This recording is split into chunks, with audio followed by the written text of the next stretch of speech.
All right, looks like we're live. I am here with my regular sidekick, Artistic Layman. Hello, everyone. Anti-Dem is joining us. Hey, I thought I'd have an autistic spurg out later just for the occasion. And Dave Serini is with us. Howdy, folks. Forney is with us, most hated man on the interwebs. Betrayal! Betrayal! Betrayed me! Betrayed And very shortly, Razorfish should be joining us, which I'm very interested to hear his opinion, because Razorfist is perhaps the only guy I still respect, and I do deeply respect the guy who still defends Spoonie. So he messaged me, he said he's driving, so he should be hopping in shortly. All right, so the I guess the $740 question is, what did everyone think of Jim's video on Spoonie? Anti-Dem, I'll start with you. Surprisingly gentle, especially at the beginning. Surprisingly sympathetic. It was clearly made by someone who was a fan at one point and who would like to still be one again, but just can't be. And yeah, I think the vitriol is going to be saved for some of the later videos, especially for the next one. Yeah, probably. And that's kind of the impression I got too. He was very, dare I say it, both with the Doug Walker and with the Spoonie video. Mr. Matoker has, dare I say it, been a journalist about this whole thing. I kind of thought that an actual real journalist was a dying breed, but there it is. Luke, what'd you think? Very similar to what Art was just saying. Because the thing is, I don't know the history of these characters. I barely know Channel Awesome through touching on through certain videos. But yeah, it seems there's a portrayal of Spoonie as a character who really just can't help himself. He's just a bad influence on himself. Yeah. I mean, I discovered a lot of these guys very late. It was like 2012 when I discovered him. And Spoonie was already out of Channel Awesome at this point, but he was all over the place in old Channel Awesome videos. And last night's video was the first time I got a really concise explanation of exactly what happened to have him get him tossed out of Channel Awesome. Like, I heard, for instance, that, like, I'd seen the screen cap of the tweet he had sent to Jesse Otaku, and I had heard that Lupa took issue with it. I had never even seen his back and forth with Lupa. That was something that, I mean, all parties involved were desperately trying to bury. Yeah, I mean, So, I followed Spoonie since 2008, and I didn't know the specifics of that either. All I knew is that he had a beef with Obscurus Lupa, but I didn't know like what instigated it or anything. So, Well, the problem is that guy with the glasses crowd is just this incestuous little everybody sleeping with everybody, and then people start gossiping. They've all got the executive function of teenagers. You know, they can't keep it in their pants. They can't keep their emotions together. And so, yeah, like I kind of knew about that whole thing, but I had no idea who the hell Obscurus Lupa is. Well, the thing is, I can't this series, anime apart. This series is really like, it's a big episode of MTV Behind the Music, except focusing on people who don't have any money, don't have any talent, and aren't cool. I mean, there is remarkable amounts of behind the scenes drama with these guys, and I mean, I honestly think we have only seen the tip of the iceberg, just with what people have been able to dig up. I mean, and again, Matoker is very good at not just even digging up information that nobody else knows, but he's very good at taking all the little bits of information, putting it all together in ways that, like I said, I had never seen anyone else do yet.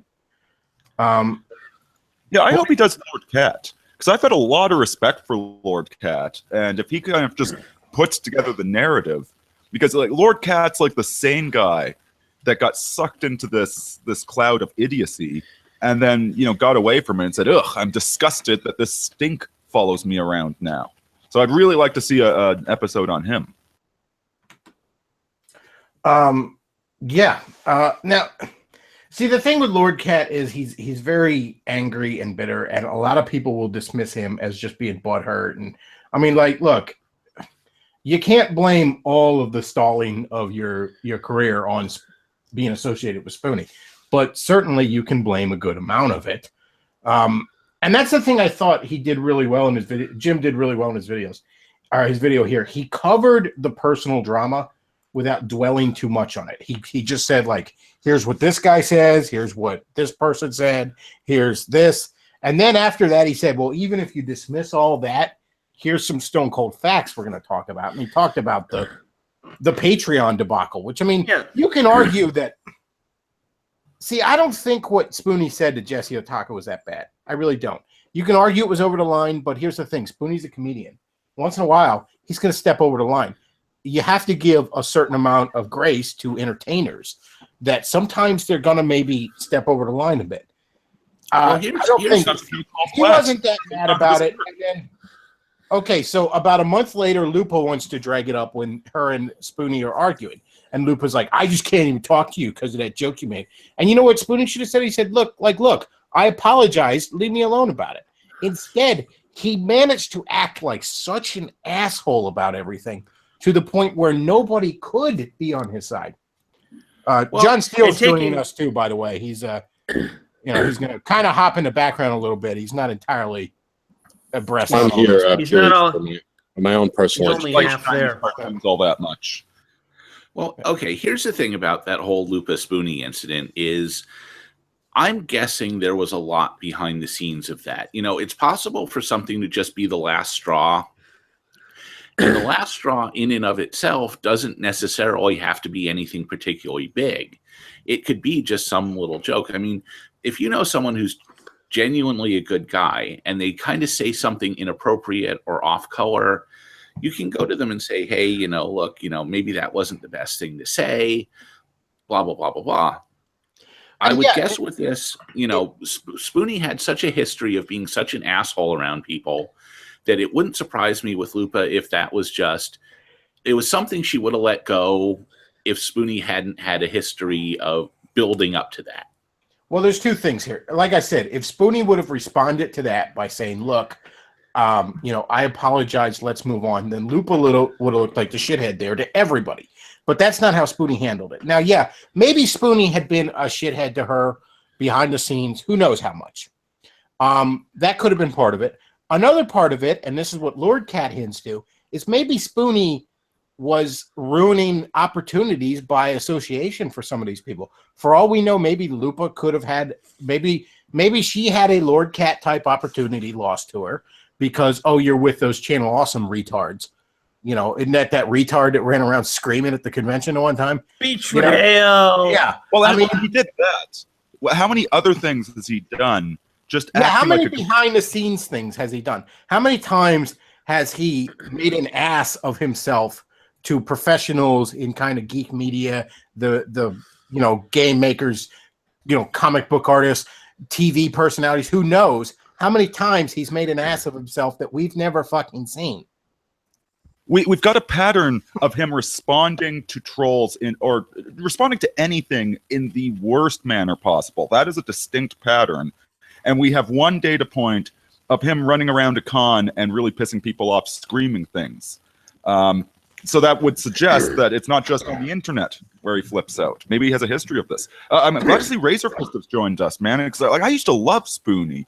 Razorfist, I just want to say, one of your favorite videos I've ever seen on the internet was the way you did what's his name? Michael Douglas's Black Rain.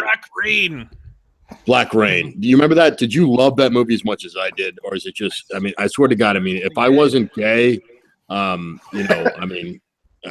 swear to God, I feel like we have a connection right there. That was brilliant the way Yeah, it was a pretty great fucking movie. I especially love how every available inch of that movie's soundtrack was just slathered in 80s synthesizer. Just nothing but, and like cheap 80s synthesizer, like Casio keyboard '80s synthesizer. In my opinion, that is like Hans Zimmer's best soundtrack. It's a fuck of a lot better than the Dark Knight's 2-note goddamn soundtrack. I'll say that fucking much. Are you saying you can't make a whole movie soundtrack with just a tuba? French horns, get it right. Yeah, oh, I'm sorry. No, Razorfist, I want to compliment. In all seriousness, I want to compliment you. I mean, that movie review was just brilliant. I mean, because that is one of my favorite films. And actually, I think I was 19 when that movie came out, and I loved it. And that brought back so many fond memories when I watched a review of it. So I just want to say kudos, props, cool. Thank you, sir. Those are like the most fun videos to make. There's the movie reviews. They're a pain in my pendulous balls to fucking make, but they are still, they're a hell of a lot of fun because you can just tell jokes. You can just do nothing but tell dick jokes. I gotta say, Razorfist, I'm still hoping you do a Donkey Kong retrospective one time because. Motherfucker, I'm obsessed with Donkey Kong. So almost every video game review, you seem to bring up Donkey Kong. It's true. It's funny. I have not reviewed a single Donkey Kong game, and I am bona fide goddamn obsessed. So Razor, I asked Razorfist on because, and I don't even think this is an exaggeration when I say it. Razorfist is the last guy I know of that I still respect that still pretty vehemently defends Spoonie. Yep. And I don't understand how anymore. What are you not getting? A dude wanted to stop making videos. Okay, he stopped making videos. Well, Finn. I mean, is he done? I mean, I get like people are, well, we donated on Patreon and whatever. First off, like Patreon ain't the same fucking thing as Kickstarter. It doesn't work the same way. The stretch goals are kind of suggestions.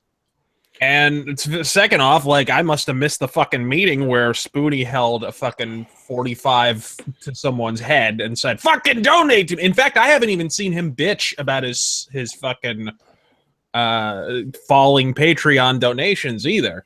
So like he's not a big e-bagger. I don't like Patreon personally. I don't avail myself of it because fuck making my audience part of the editorial process. But Spoonie, here's the thing. There's a fairly simple remedy for Patreon for if you feel ripped off by Patreon. Just don't fucking donate. If he's not making videos, obviously his Patreon's gone down, so people feel somewhat aggrieved. They don't, he hasn't made a goddamn video in how fucking long? I don't know. Well, Razorfist, do you remember the video in defense of Michael Jackson when everybody else was like on his shit? Yeah.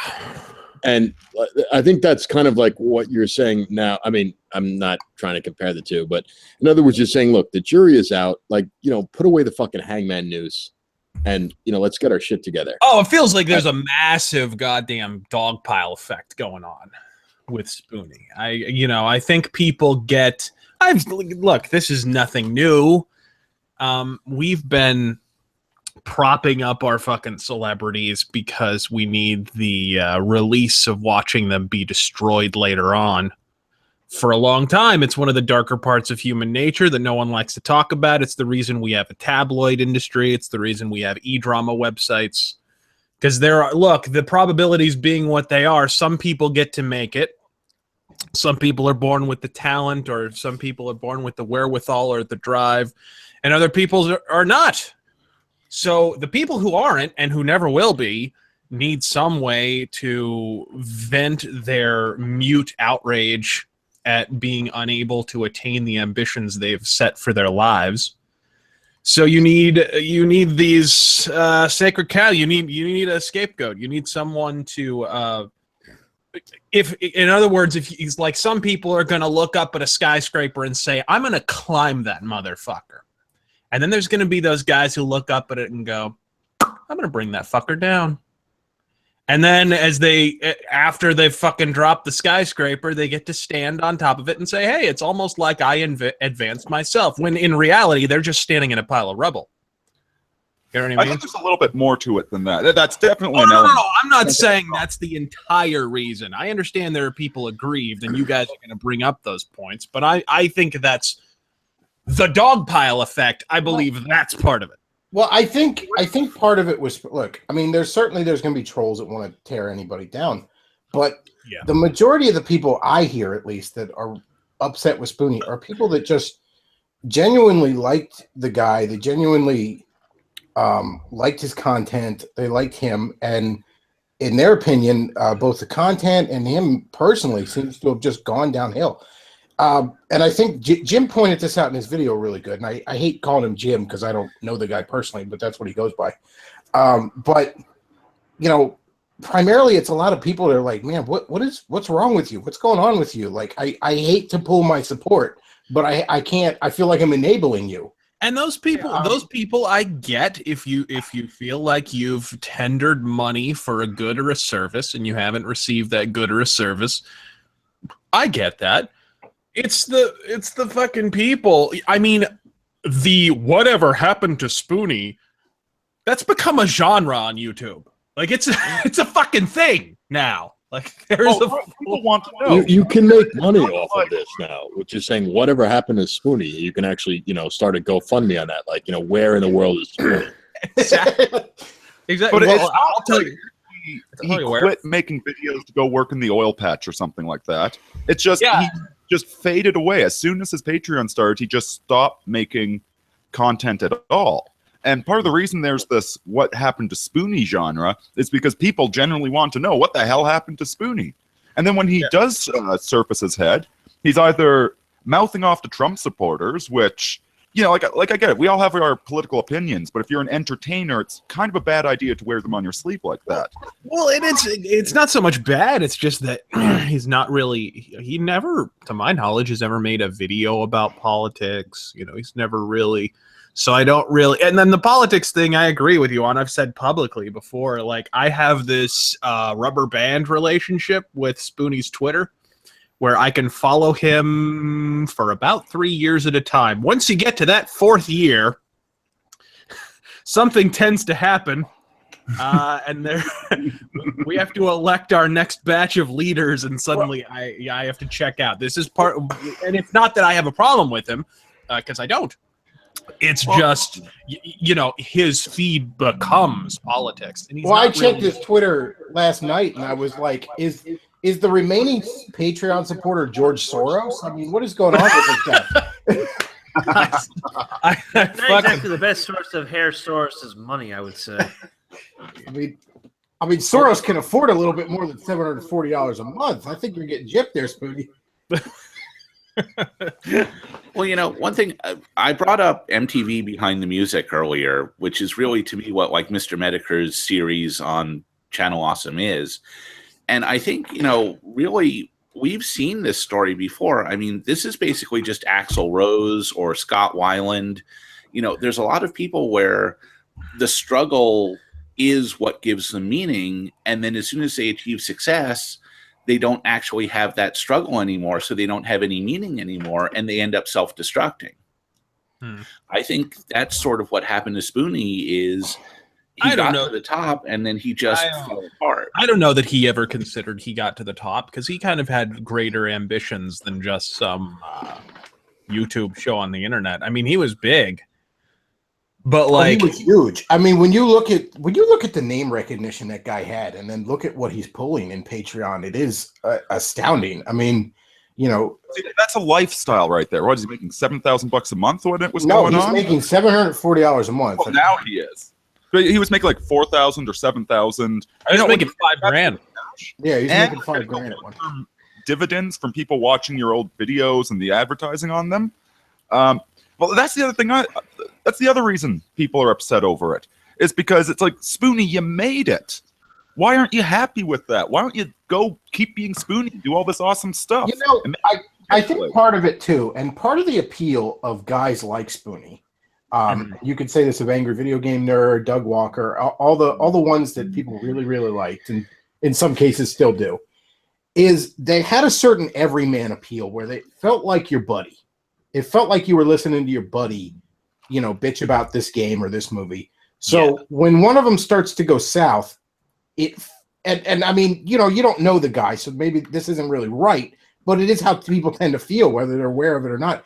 It feels like your buddy, it feels like your buddy went south on you. And I think that's why people get so emotional about it and so upset. Yeah, your buddy won't hang out with you anymore. Yeah, that's what it feels like to people, whether they want to admit it or not. Razorfist, I'm curious about your thoughts on this. Like, isn't that like kind of projection though? When you talk about like, well, my buddy did this, he's kind of gone off script. It's kind of projecting on how my buddy should behave. Well, I'm not saying it's good or bad. I'm just saying that's kind of why people get so emotionally caught up in it. Well, people feel a personal connection with not just YouTubers. I mean, this goes back to any kind of celebrity, Johnny Carson back in the day or whatever. Yeah. And they feel they have a claim on them that they kind of don't really have. And I can understand not liking that and getting tired of that. And if that's part of what's happening to Spoonie, then yeah, I sympathize with him with that. Yeah, I didn't mean to try to say I sympathize with Spoonie. I'm just trying to look at it more out, because I'm not as invested in this as you guys are. And I think the thing I love about Razorfist is like he's such a great pop culture critic. And sorry, I know that's an insulting thing to say. I just didn't know how to say it, Razorfist. Sorry, you can. I'll give you my home address. You can shoot me in the head later. Well, there's no occupational byline for Kel's dick jokes. There's no real. Anyway. Razorfist is the only guy I will actually give out my real address to, because if Razorfist actually kills me, probably I do deserve it.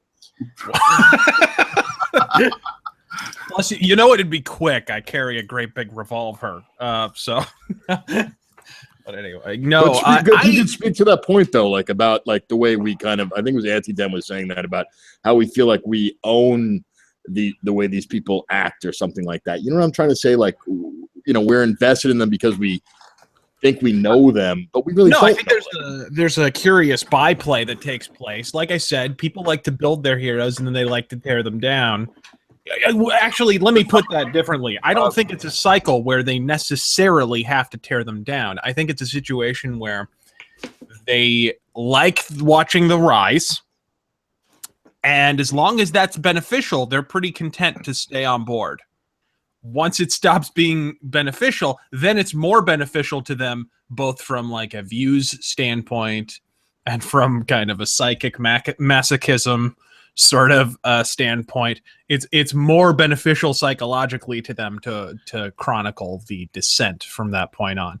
And Spoonie has, he has made a few errors in terms of the way that he's responded to things, just personal stuff. Like I fucking scroll through my feed and find one personal detail. You know what I mean? Like, I don't talk about girls that I've dated. I've had a bunch of different girlfriends over the course of, the existence of my show. One of them has been on my show, and that's the only reason anyone knows who she is. Name the others. By the way, I still need the money on burying that body, but anyway, keep going. So, what would you guys think of this? You have he airs his personal life a little bit on his show, and I think that contributes to it. Yeah, Angry Video Game Nerd always did a really good job of keeping a distance between himself and the character he plays. Oh, totally. Spoonie never really did that all that well. And being such a presence on Twitter and talking through personal stuff. And I get Spoonie's got some challenges. I don't know if you guys have mentioned it yet, but you really can't talk about what's going on with him without talking about, he's got psychological stuff going on he's been very forthcoming about. He's not a well man, no. And again, I think a lot of people actually are worried about him, whether they really should be invested in a stranger or not. Mm-hmm. I'm getting an echo on someone's end, by the way. Okay, that's probably what? The whole thing is just so damned educational for anybody like us that's producing content out there. There's that one observation from the guy that said, "Oh, great! Now he's making a movie. He's not going to make anything else because he's going to be too busy with that." And it's it's like, what do your fans actually want? Because when you're producing the content, you're too close to it, you know, and you can't, like, I can't tell if my videos are good or not because I just made them. I'm right in the middle of it. And, you know, it's really hard to figure out what sort of videos people really like. And then you come up with an idea, but it turns out it's a really bad idea that nobody wants. Right? Not a bad idea. You know what I'm saying? So there's this whole educational aspect. And there might be a little bit. I've speculated. I think there might be a little bit of that going on with Spoonie because he's such a variety channel. Mm-hmm. So he's kind of he's got an audience that are pulling him in a bunch of different directions. Oh, I want Counter Monkey. Oh, I want more vlogs. Oh, I want more wrestling. Oh, I want more movie reviews. I want more video game reviews. Give me more Let's Plays. Give me more long plays. Give me more, you know, like he's kind of a victim of the variety nature of his own channel. I've experienced that because I don't say no to any ideas. You know, I do pretty much everything. I'll do a political rant, and then I'll do a video game review, and then I'll do a metal mythos, and then I'll do a movie review, and then I'll do and consequently, the requests for my channel, you cannot predict what it'll be. It could be 9 billion different things because I have said no to no ideas that have popped into my head that I thought would be good. Spoonie's got to have that on crack. You know what I mean? Because he's done so many different formats. Well, before we went live, we were talking about that Channel Awesome in general, and Spoonie in particular, would have benefited from kind of an adult in the room there. Somebody that everybody got along with and respected who could tell everyone no once in a while. I kind of think that should have been Brad Jones because he fits that bill. But, I mean, the infighting and the drama behind the scenes, and, I mean... Well, that's going to happen anytime you get a bunch of online people. Yeah, with egos I mean, if they'd have just... It seems like if they'd have had somebody in charge who could have been the daddy to this group, they could have done a lot better. Well, and somebody to say, no, that's a bad idea. Don't do that. You know, it's really hard being your own editor. I mean, yeah, there's a real danger in getting creative control. I mean, just look at the last season of Roseanne. Well, you know, the problem with Doug Walker is the problem with Doug Walker is he might just be a little too nice. He might just not be able to stop and just tell people no. And, you know, Mike Mashad was the guy who was supposed to be doing this, and he wasn't up to it. And, you know, they just never got the adult supervision they needed. And, you know, there was a comment on the Matoker video that kind of struck me. Somebody said Jim is the anti-Spoonie. He's a naturally lazy fuck who put his act together once somebody started giving him Patreon donations. And it's like the total opposite of Spoonie. I mean, something got to him and he just couldn't take it anymore.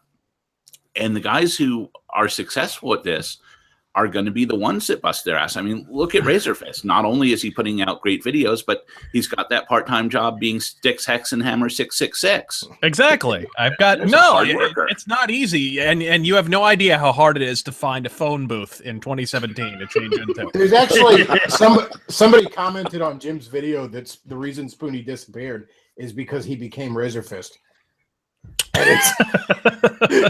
No. No, I think a part of it, honestly, if you'll notice, you could pretty much track this. The minute he moved to Chicago, or wherever the hell in Illinois he moved to. Aurora. That seemed to me to be when his output slowed. And I think and if I could speculate, and this is, again, pure speculation, total armchair, whatever. Look, the guy has been open with the fact that he struggles with depression, which is, you know, I wouldn't wish on my worst enemy. I've never had to struggle with it, thankfully. But when people have a challenge like that, you know, it's going to be a daily struggle that they're constantly dealing with. It's better for them to, even though, you know, it's fine for them to move out, it's fine for them to have their own lives, it's better to be in a place where you've got kind of an emotional center. Not that the girlfriend isn't that, but like moving away from your parents, moving away from your family, moving away from a city where all of your family is, you know, that could be detrimental. And I could easily see that as having an effect on his actual output. And I don't know how often he goes back. Who knows? Probably holidays or whatever the fuck. But You know, That's I a think good it can. point. That's a good point, Razorfist. The thing is, I have some experience with this because I've spent most of my adult life moving around. But the thing is, part of the reason why I moved to Chicago a couple of years ago, for example, was because I wanted to be surrounded by my friends. Like the solo adventuring life didn't really appeal to me, like in the Philippines or whatever. Whereas Spoonie is, I don't know how much of a support base he has in friggin' Aurora, which is that's pretty far from Chicago. It's like a 2-hour drive from Chicago. It's basically middle of nowhere, bumfuck suburbia land. So yeah, lacking that support structure probably had almost certainly had an adverse effect on his mental health. I think it can't be underestimated how much his brother Miles was probably supporting him through all of this. And that too. Yeah, you notice like he went from, and here's I'm using my eyeballs to make this determination. So again, if it's a skin deep observation, then that's why. But I just watched the before and after of when he moved to Illinois, and before it was him and his brother sitting on a couch, you know, putting out at least regular vlogs, movie reviews, stuff like that. And he was keeping up a pretty steady clip. I think that was around the time he was making the Ultima reviews. And after he moved, I literally can't name a video, like an actual produced, edited video that he made since he moved to Illinois. I don't know what I can't. I mean, I can name a vlog here and there, but the Ultima reviews, the last one really was not funny because he was so, you could tell that he was legitimately invested in it. That wasn't acting. It was maybe a slight exaggeration, but that's what he was genuinely feeling.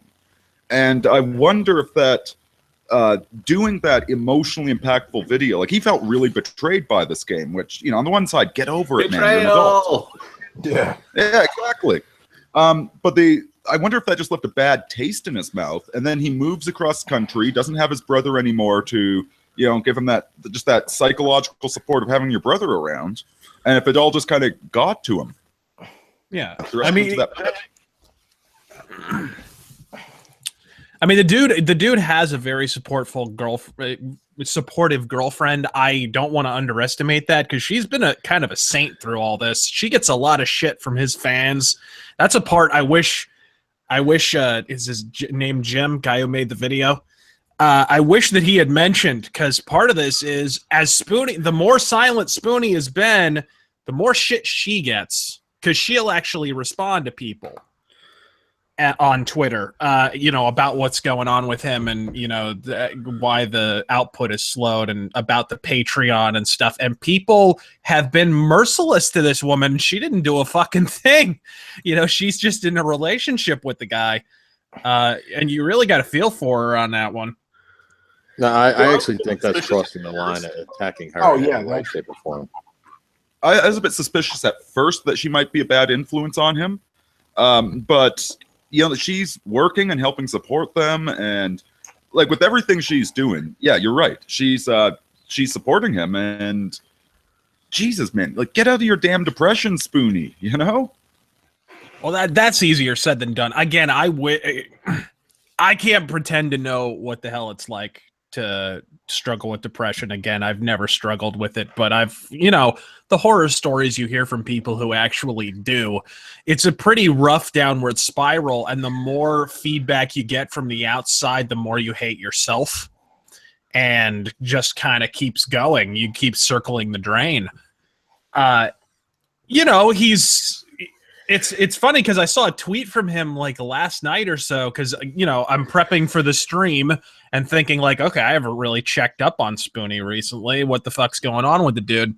And one of his tweets was like, seemed to suggest he was over his depression. Like, one of his tweets was like, well, you know, I know that I think he was making fun of Trump for being mentally ill. Yeah, I know, guys. He was making fun of Trump, calling him mentally ill. And he's like, well, you know, depression is just something, it's going to be a day-to-day thing with me. But, you know, Trump doesn't even want to get better, or something like that. So it seemed like he was suggesting that he was over it. So I don't know what the hell is going on that front. Well, I wonder part of it with him, and again, like the whole reason that it's worth dissecting all this is, I mean, it's a cautionary tale, and it's, you know, it speaks to just the nature of e-celebrity and the whole nerd culture currently. So, I mean, you know, I don't want it to be like we're just, you know, dogpiling on the guy for the fun of it. But it's interesting. It's you know, there's things potentially to be learned from the tale of Spoonie. And I wonder if part of it is like maybe he just actually truly doesn't want to do this anymore, and what the fuck else could he do at this point? Like, and that was what I was thinking. I mean, somebody asked me this question, like, what do you think about Spoonie going away? What are your thoughts? Whatever. And this was several months ago. And I was like, well, if he wants to take a break, he's been at it since 2007. Like, I don't really care. And the people bitching on Patreon to me, it's like, well, there's a very simple fix for that, guys. Just don't donate. It's no big deal. And you know, maybe enough people pull out. I mean, look, he's still making like $700 odd a month. You know, that's the last shitty part-time job I made. I didn't make that. You know what I mean? Like, well, so, well, with somebody like Spoonie, and I think it's a cautionary tale for anybody that gets into this kind of thing. I mean, you know, Well, just in I general, talk about, you know, like, I mean, he had this computer programming degree that he claims is now worthless, but he could probably, in theory, get another office job. But on one level, he sort of has this 10-year gap in employment. And I mean, trying to explain to some baby boomer in HR what you did for 10 years is difficult in and of itself. it is. But then if you could just sell it like, okay, you know, I was doing these videos, it started making me a lot of money, but it kind of petered out. Now I got to get back into the workforce. The problem is people are going to look up videos on you. And the last video they're going to see from him, I think, is what? That video where he's playing Alien Isolation at 3 a.m. screaming at his fans. I mean, that looks like a guy that's strung out and is going to shoot up the fucking office. Well, yeah, I mean I wonder if he's gotten himself into kind of a trap. Well, you know, that's what. Oh no, go ahead. Sorry. Don't forget, I mean, Lord Cat quit a couple of, you know, years ago and just went back to having a day job. But the thing is, if you watch some of Lord Cat's videos, I mean, he comes across as no worse than, you know, your average, you know, morning drive time DJ. You'd look at that and say, okay, you know, that's a guy I could work next to. Whereas watching a Spoonie video, I mean, there's somebody slowly just falling to pieces. And yeah, this is all a surface thing. We don't know the guy, but that's what it looks like. I mean, that's undeniably what it looks like. Recently, I think he's struggling with depression, but I think you're de-emphasizing how in his more lucid, you know, better moments when he had it together a little bit more, how he was, you know, I honestly think that's why people are so worried about him now, is because he came across as pretty normal. Oh yeah, that, early, you know? Years ago, I don't think he had that impression, but I mean, now he just seems kind of rough. I mean, that Alien Isolation Twitch is a rough watch. Well, he's got. I forgot to mention this. Not only does he have, you have to keep these in mind. And again, Jim didn't mention this in his video, which bothered me a little. He didn't mention that not only does he have depression, he has a number of physical maladies as well that dovetail or stem from, I have no idea, that. He has some kind of like sleep disorder or something. Like sleep apnea or something to that effect. He's talked about that before. And then he's also got like a heart condition type shit. He was dealing with that even before he moved. And it's something to do with he has an abnormal like blood pressure, or the fucking heart doesn't pump right. I don't know exactly what the condition is, but it sounded pretty goddamn serious. So, you know, you're struggling with that, and then you got a sleep disorder, which I can fucking vouch for this.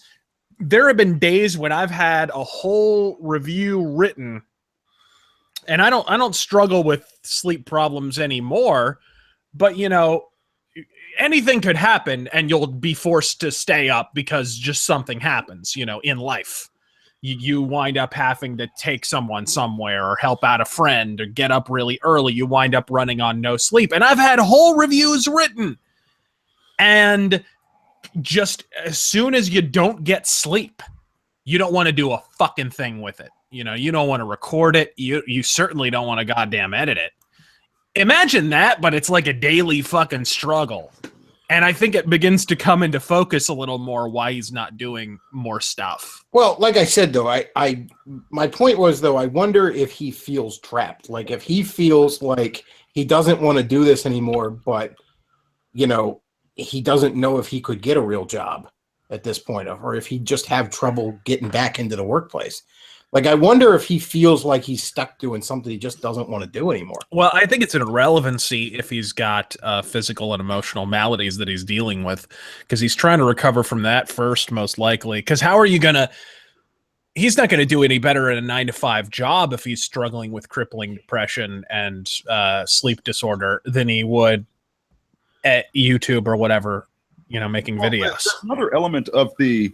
part of the cautionary tale is the propensity of people to resent their fans or resent their backers, because like if you have people backing you on Patreon, you get some guilt that it's like, oh, they're backing me, I need to work hard, you know. Or if you're making videos and putting effort into it, trying to please them, but sometimes people don't like it, you got two choices. You can be grateful. You can be, you know, humble and grateful and say, wow, I'm so lucky to have all of this. Or you can take the fact that it makes you feel bad and you can use that to you can resent your fans. And it's like, oh, well, the hell with those guys. You know, I don't need to make I deserve this money they're giving me. And I think there's a huge element of that he started resenting his fan base, the people supporting him, because he feels guilty over not creating content. Yeah, but don't you think there's another danger here of like trying to psychoanalyze someone that you've never actually met? I mean, and that's what I'm saying. Like, we don't know. We know that he has.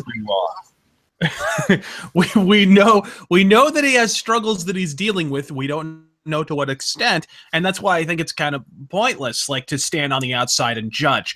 If it pisses you off that he's not making content after taking all this Patreon money, you know, and he's been taking less than $1,000 for like a year here, or more. I don't know exactly how long it's been sub $1,000. You know, if it pisses you off, then don't donate. But it's like, it's not Kickstarter. You were not promised like backer goals. These are like on fucking Patreon. These are suggestions. Okay, this might happen if I reach this amount of money. Because it's not like getting $5,000 for a few months is gonna fund a movie.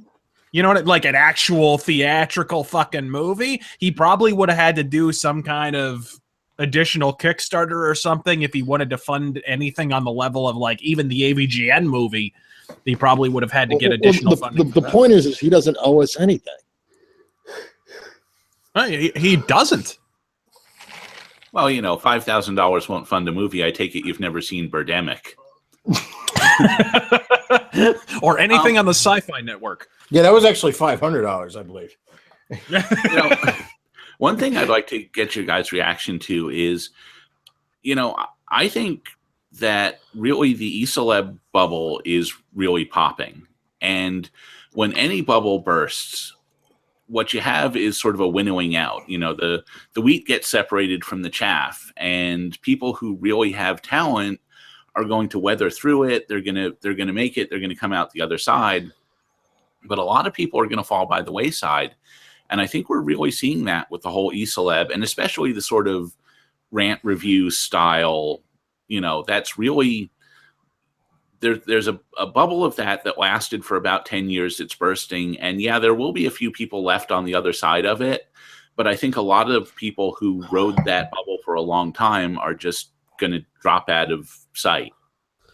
Yeah, there's a lot of dead wood in this forest, and it's getting, we're going to have a forest fire and get rid of it. And I, for one, am very, very joyous about this. There's been a lot of flies dropping recently. And, good riddance to them. Oh, you mean you weren't broken up about the irate gamer going away? You sure? He's gone too. I was thinking of Thunderfoot and Anita Sarkeesian. They're both gone at this point. Yeah, she went away, didn't she? And wasn't it funny too? I went back, like, just to commemorate the occasion. I went back and watched my very first Anita Sarkeesian rant, and I was, compared to other channels, I made relatively few of these. I think I made 3 videos all told, which over the course of fucking 4 or 5 years is really not many at all. There was like a whole closet industry of let's argue with Anita Sarkeesian for hours on. Yes, there were. Some people built their entire channels on that shit. Well, in all fairness, you could take like 5 minutes of one of her videos and spend 3 hours explaining why it's bullshit. Yeah, because they are just that wrong. It was pretty deep. Yeah. It was like an onion of bullshit. You can always peel another layer off. Yeah, but what I was saying was I went back and watched that video, and I said verbatim, you know, guys, if you just stop paying attention to her, she'll go away, right? Like, you get that, right? And sure enough, that's exactly what happened. All it took was for her to release like 2 videos that nobody really responded to or gave a fuck about because there was an election going on that was slightly more important than her bullshit. And suddenly, gone. That was it. It was that easy. Just not paying attention to the bitch. That's and all. she's never going to be at the UN again. She has peaked. She no longer has any interest there's nobody that's going to be funding her. You know, like, she'll still be around making garbage, but we've hit peak Sarkeesian. It's already past. we've hit Sarkeesian's critical mass. And by the way, that other chick, Lacey Green, she's the one that like was all uber feminist 2 or 3 years ago, and now that the cultural winds seem to be shifting, all of a sudden she's like, "Oh, sure, I'll talk to people on the right. Please, everyone, keep watching my channel." Guys, I really hope moderate anti-feminist, even though I support every single feminist plank, I really hope this isn't the next thing. Okay, like, guys, if you keep supporting Sargon of Akkad with his This Week in Mediocrity, this is what you're going to get, and I swear to God, that's probably what it's going to be. These ex-feminists or anti-feminists that are completely indistinguishable from a feminist from 5 years ago. But if you don't support Sargon, people will call you a Nazi. Oh man, it'd be nice if you put out some good content, it's a whole circle of why bother. Do you really need hours upon hours disproving Sarkeesian? No, you didn't. And as soon as people stopped doing that shit, I mean, when was the last time Sargon even fucking talked about Anita Sarkeesian? Like, I don't know. That's what I'm talking about. Like, he wasn't even bothering, and neither was Thunderfoot, really. Nobody was talking about Sarkeesian, and that's exactly why she went away. That's all it took, was just not acknowledging her very existence. She needed the validation. She got so much goddamn free press just canceling a fucking event over a bullshit fucking threat. Like, are you kidding me? That was the thing. Like, we effectively, the skeptic community, which increasingly has devolved into a bunch of egos, slap fighting each other over fucking nonsense and e-drama.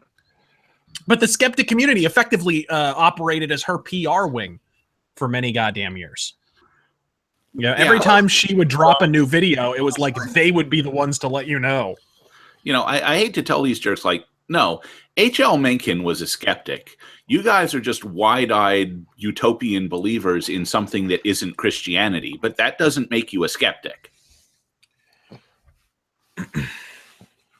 Yeah, but global warming's totally real, and you're a Nazi if you question it. But the thing with Anita Sarkeesian, I mean, I'm sorry, but the reason it blew up so big is that was just the perfect amount of rage bait. Chris, you got robot voice. Oh, do I? Well, hang on. Let me fix it.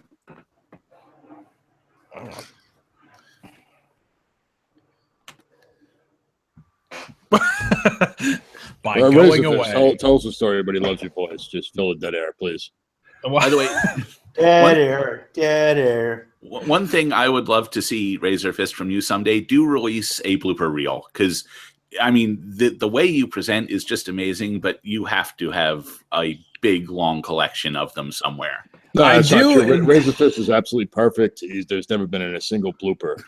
Ever. Razor Fist is No, God. it flows out of me in one seamless loop of rant. No, I actually have one, but it's from like the really early videos when we weren't sure what the fuck we were even doing.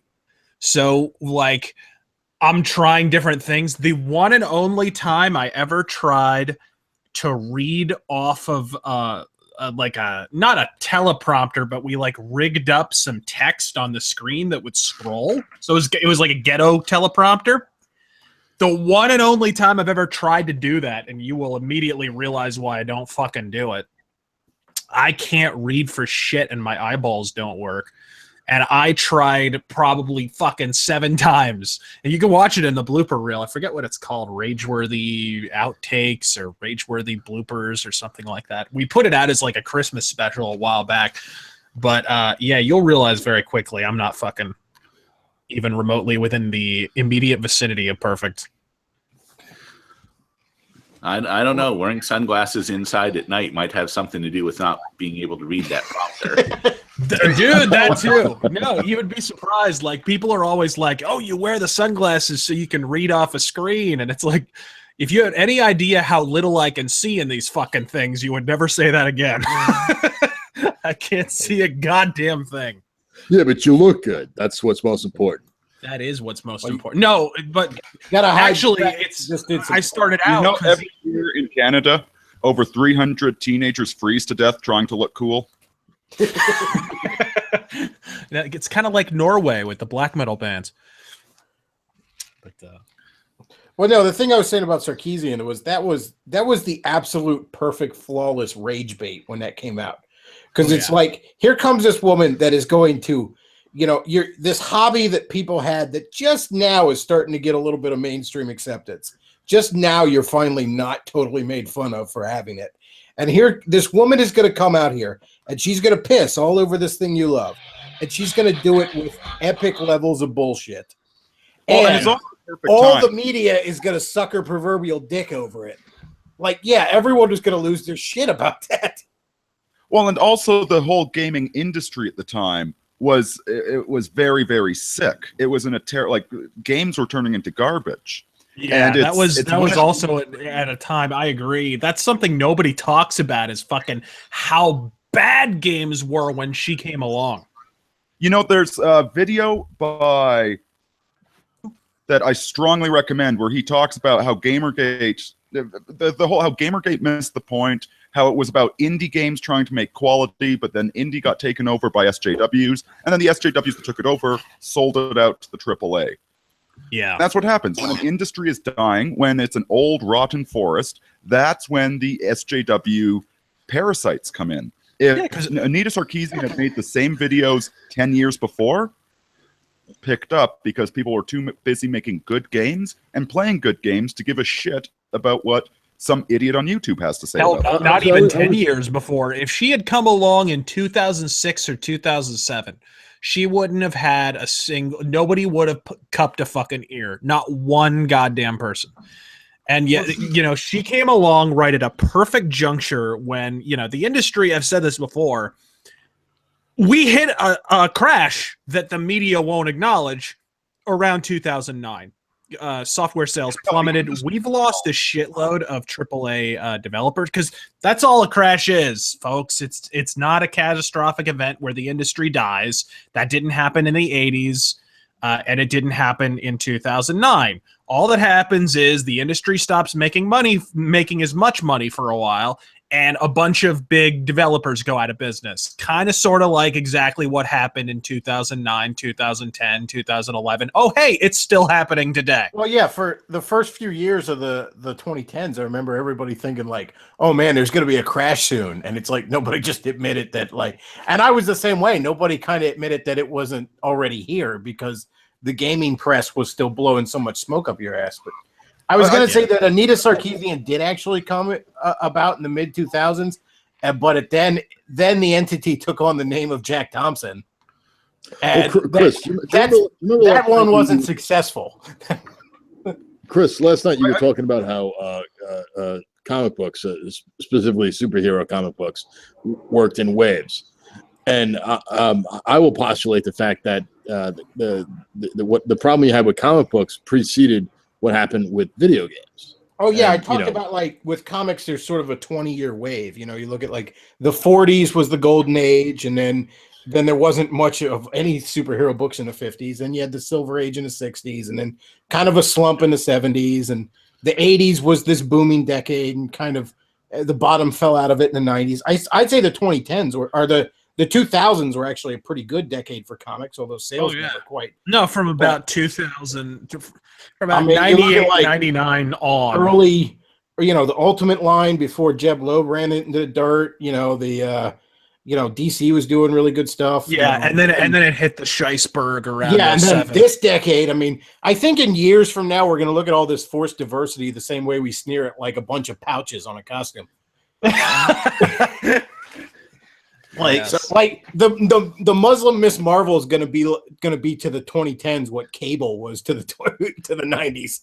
Yeah. With the retrosploitation, there was a lot of that too. For some reason, it goes hand in hand with the SJW shit. I don't know how you reconcile dry humping the Silver Age and mandatory diversity. I don't know how you juggle those two. Yeah, things. it's like, yeah, exactly. It's like, let's take all the worst parts of the Silver Age and remember that. I think we're going through a bit of a cultural malaise right now. Like, if you look at the stuff coming out of Hollywood is garbage. The comic books are garbage. There's a lot of garbage on television. Like, there's some actually really good stuff too. But I think it's just a general. It's a generational cycle right now. We have really garbage, derivative, narcissistic artwork out there. That's why every single game they make these days is a first-person RPG, open world, with multiple freaking endings. God, do you remember the good old days when games only had one ending? Those were shitty days, and those games sucked. I'm just throwing that out there. I love my Western RPGs with the open worlds and the multiple endings. No, I love my Fallout 2. And Fallout New Vegas was pretty bloody good, but it's like that Fallout 4 was just ridiculous. Fallout 4. Well, but that's not to call that an RPG is being pretty goddamn generous. Well, that's all they make. Every first-person shooter has multiple endings. And that's the problem is when other genres start getting in on it, and it's not even a role-playing game, and it doesn't. The role-playing games have fewer role-playing elements than fucking MLB The Show 17. I'm playing sports games that are more of an RPG right now than Bethesda games. Yeah, and these role-playing games, you get to be everything to everybody. You get to max out every freaking skill. So it's not role-playing anymore. It's and the first-person shooters, they have all this crap tossed into them that doesn't belong in a first-person shooter. And that's what I'm saying. Like, all these games are just generic the movie. It's like, there's a love interest and there's an inciting incident, and then there's the hero's going to be at his lowest point, and he has an arc because he's a bit of an asshole, but at the end he learns not to be. It's the same damn game every single time, and I can't even tell the footage. This kind of brings us back to our original topic, though, because Spoonie was one of those guys who came around right when the industry was starting to hit its denouement. And he is a PC gamer. Like, he and I have such remarkably similar taste in games. He was like late 90s, early 2000s PC gaming guy. And he would just hit you with all these masterpieces that came out then. And that's clearly kind of where he sat in terms of his personal taste. So having someone come around like that at that particular time, when games had moved away from that approach, he was able to make you remember them fondly and lampoon them a bit at the same time. Take the piss out. Well, and the Rip Brown movies are a perfect example of that. Your Hunter from the Future, it's so ambitious and weird and incompetent at the same time. There's there. Whereas, what the hell are you supposed to say about the latest, Marvel movie?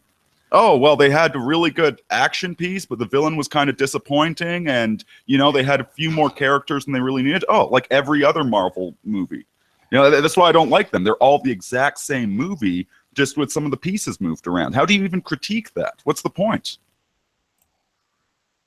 Yeah, and then if they stare listlessly out at the fucking shoreline in muted grays and browns, then it's a Snyder superhero movie, and that differentiates it somehow. It's like, there's these assholes on YouTube that critique fast food. These fat losers that drive up in their minivan and order fast food and then critique it. This is not a Dark Side Phil stream, sir. Though I will say, if none of you have ever watched Steve 1989, reviewing MREs can be fun. Especially if you get the jalapeno and cheddar one. Though games are going back to the glory days of the 90s. I mean, look, Far Cry 5 is going to make their villain a conservative Christian militia, and those were the villains throughout the whole 90s, right? No, God.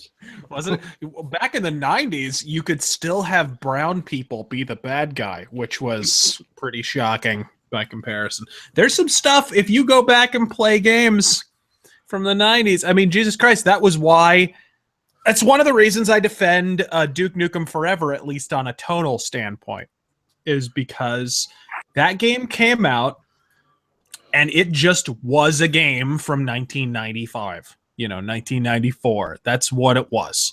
It came out and it was like, it was making rape jokes and blowjob jokes, and it was misogynist and like genuine misogynist, like a chick is pregnant and he goes, "You're fucked," and shit like that. Like, it was it was so refreshing at the time, and that's why the video game media jumped on it. And this was right before Gamergate touched off. You know what? One of the things that started to really kind of, to use an overused phrase, red pill me on a lot of these reviewers is like, I kept hearing, "Oh, Duke Nukem Forever is this terrible game," and I just thought, "Oh, okay, I guess I won't check it out."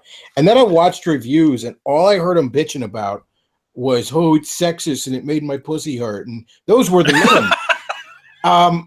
And I'm just like, well, that sound, you're making it sound great. I don't know what you're complaining about here.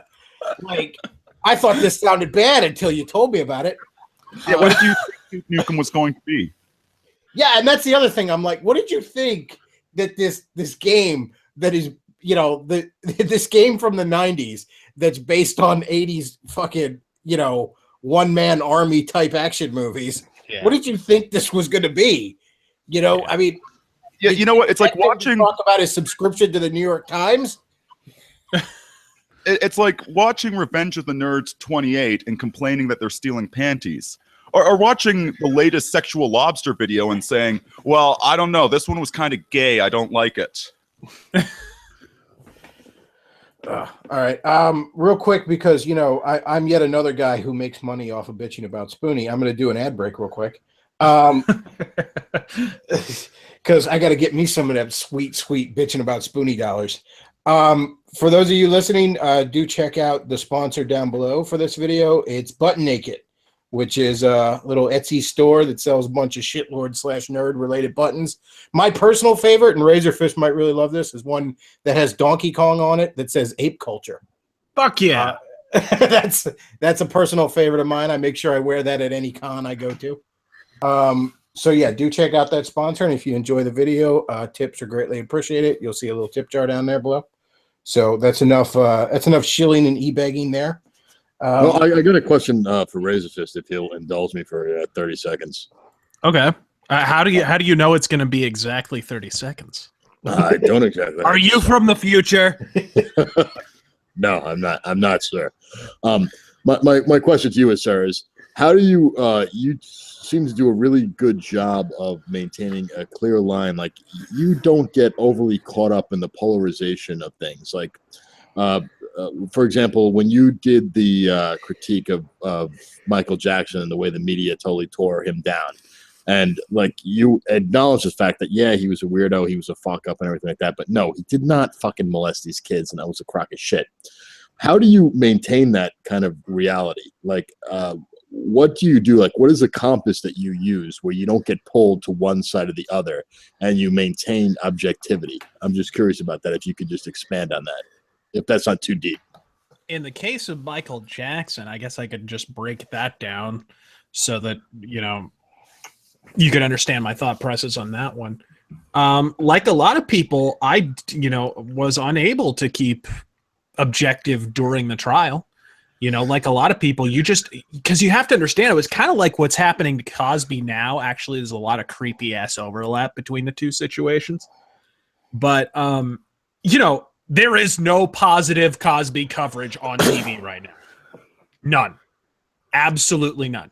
And imagine that, only it's happening at a time when the media is still relevant in 2004, 2005, 2003. Yeah, and they want that red meat. So my question is, like, sorry to interrupt you, but the way that you maintained your integrity, like, and I have to go through this. So, like, after the dust had settled, I remember being at work one day. I was working in a comic store, and a friend of mine, YouTube had just started, and he was looking up Michael Jackson videos on YouTube.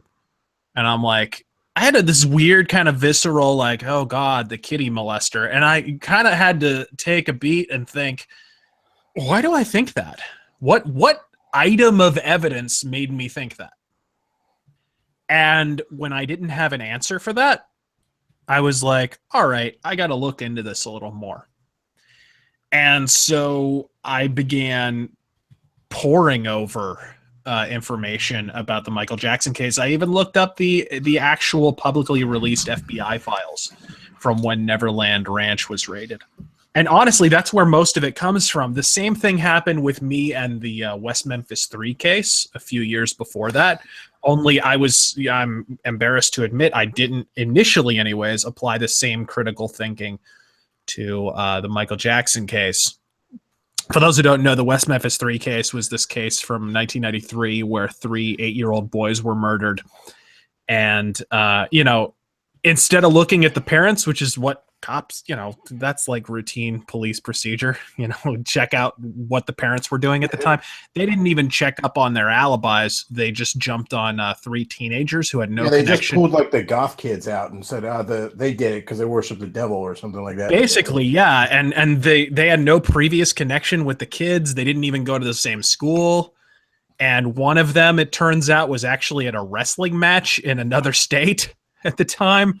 So it was, it was really fucked up, and it took them years to finally get out of prison. They actually we can talk about that, but I want if it's possible, I just want you to stay on the same vein about. I'm trying. Yeah, what I'm saying is, like, I break it down.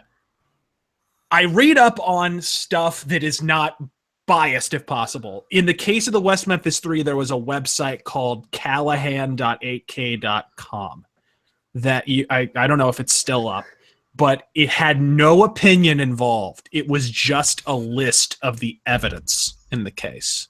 That was it. And so I'm sitting there looking at satellite maps. I'm looking at actual, like, shit that is uncolored by any interpretation whatsoever. It's just like opening a file cabinet and here's everything about the case. And so that's generally what I try to do. I try to find the most unbiased sources, and when those are unavailable, I watch every source, and I immediately I tend to look up, like, who's talking and whatever. Like, in the case of the Michael Jackson one, there was a shitty documentary about how he molested kids. It was on Channel 4 in the UK. And I looked up a bunch of the people involved in the thing. The guy who made the documentary said, I'm a Michael Jackson fan. I'm a huge Michael Jackson fan.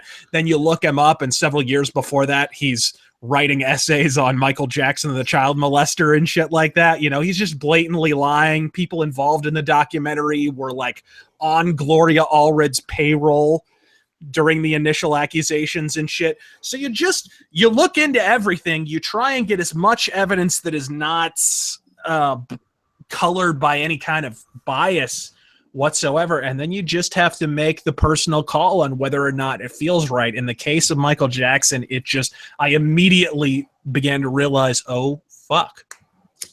This guy got railroaded like a motherfucker.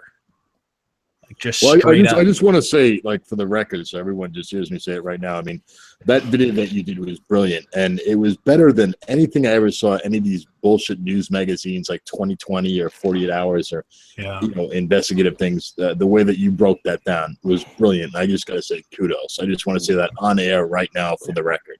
Yeah, I have to admit that video completely changed my mind on it. Now, I mean, I'm one of those guys who never gave it a tremendous amount of thought. I just kind of thought, well, in hindsight, like I said, I probably thought, he's fucking a weird, creepy dude. Maybe he did it. I mean, like, I didn't have anything else to go off of, but then the motherfucker was weird.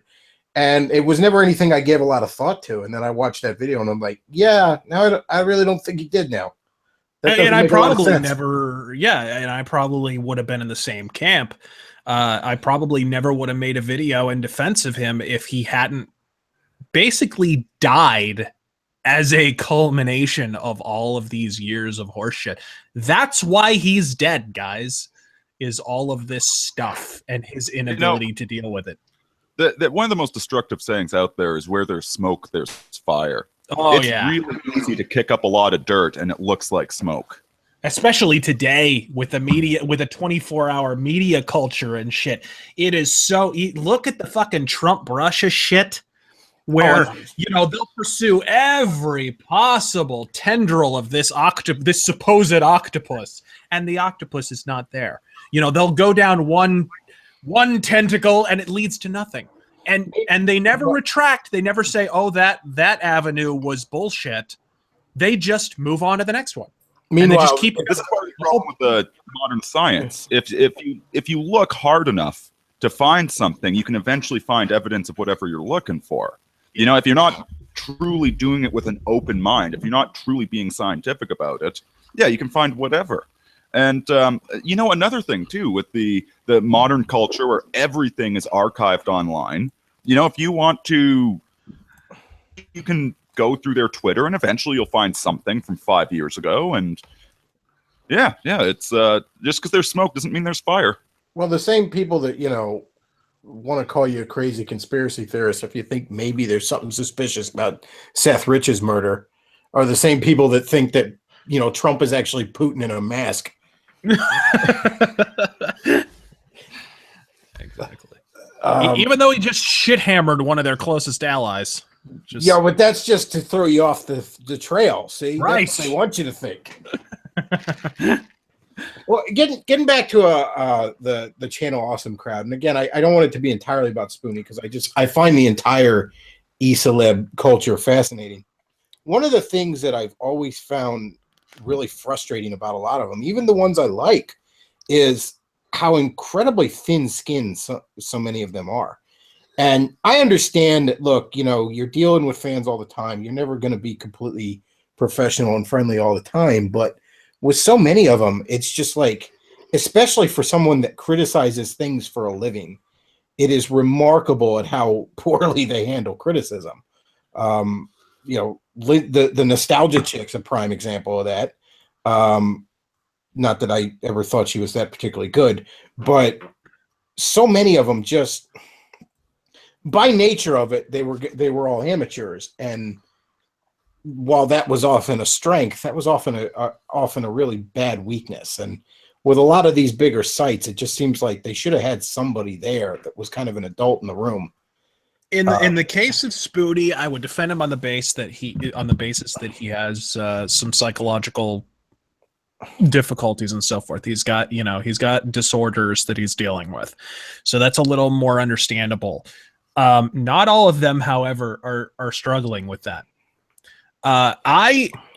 Look, I think there's also a problem where most of these interactions with fans take place via text. So there's no sense of inflection or how serious the person is as they say it.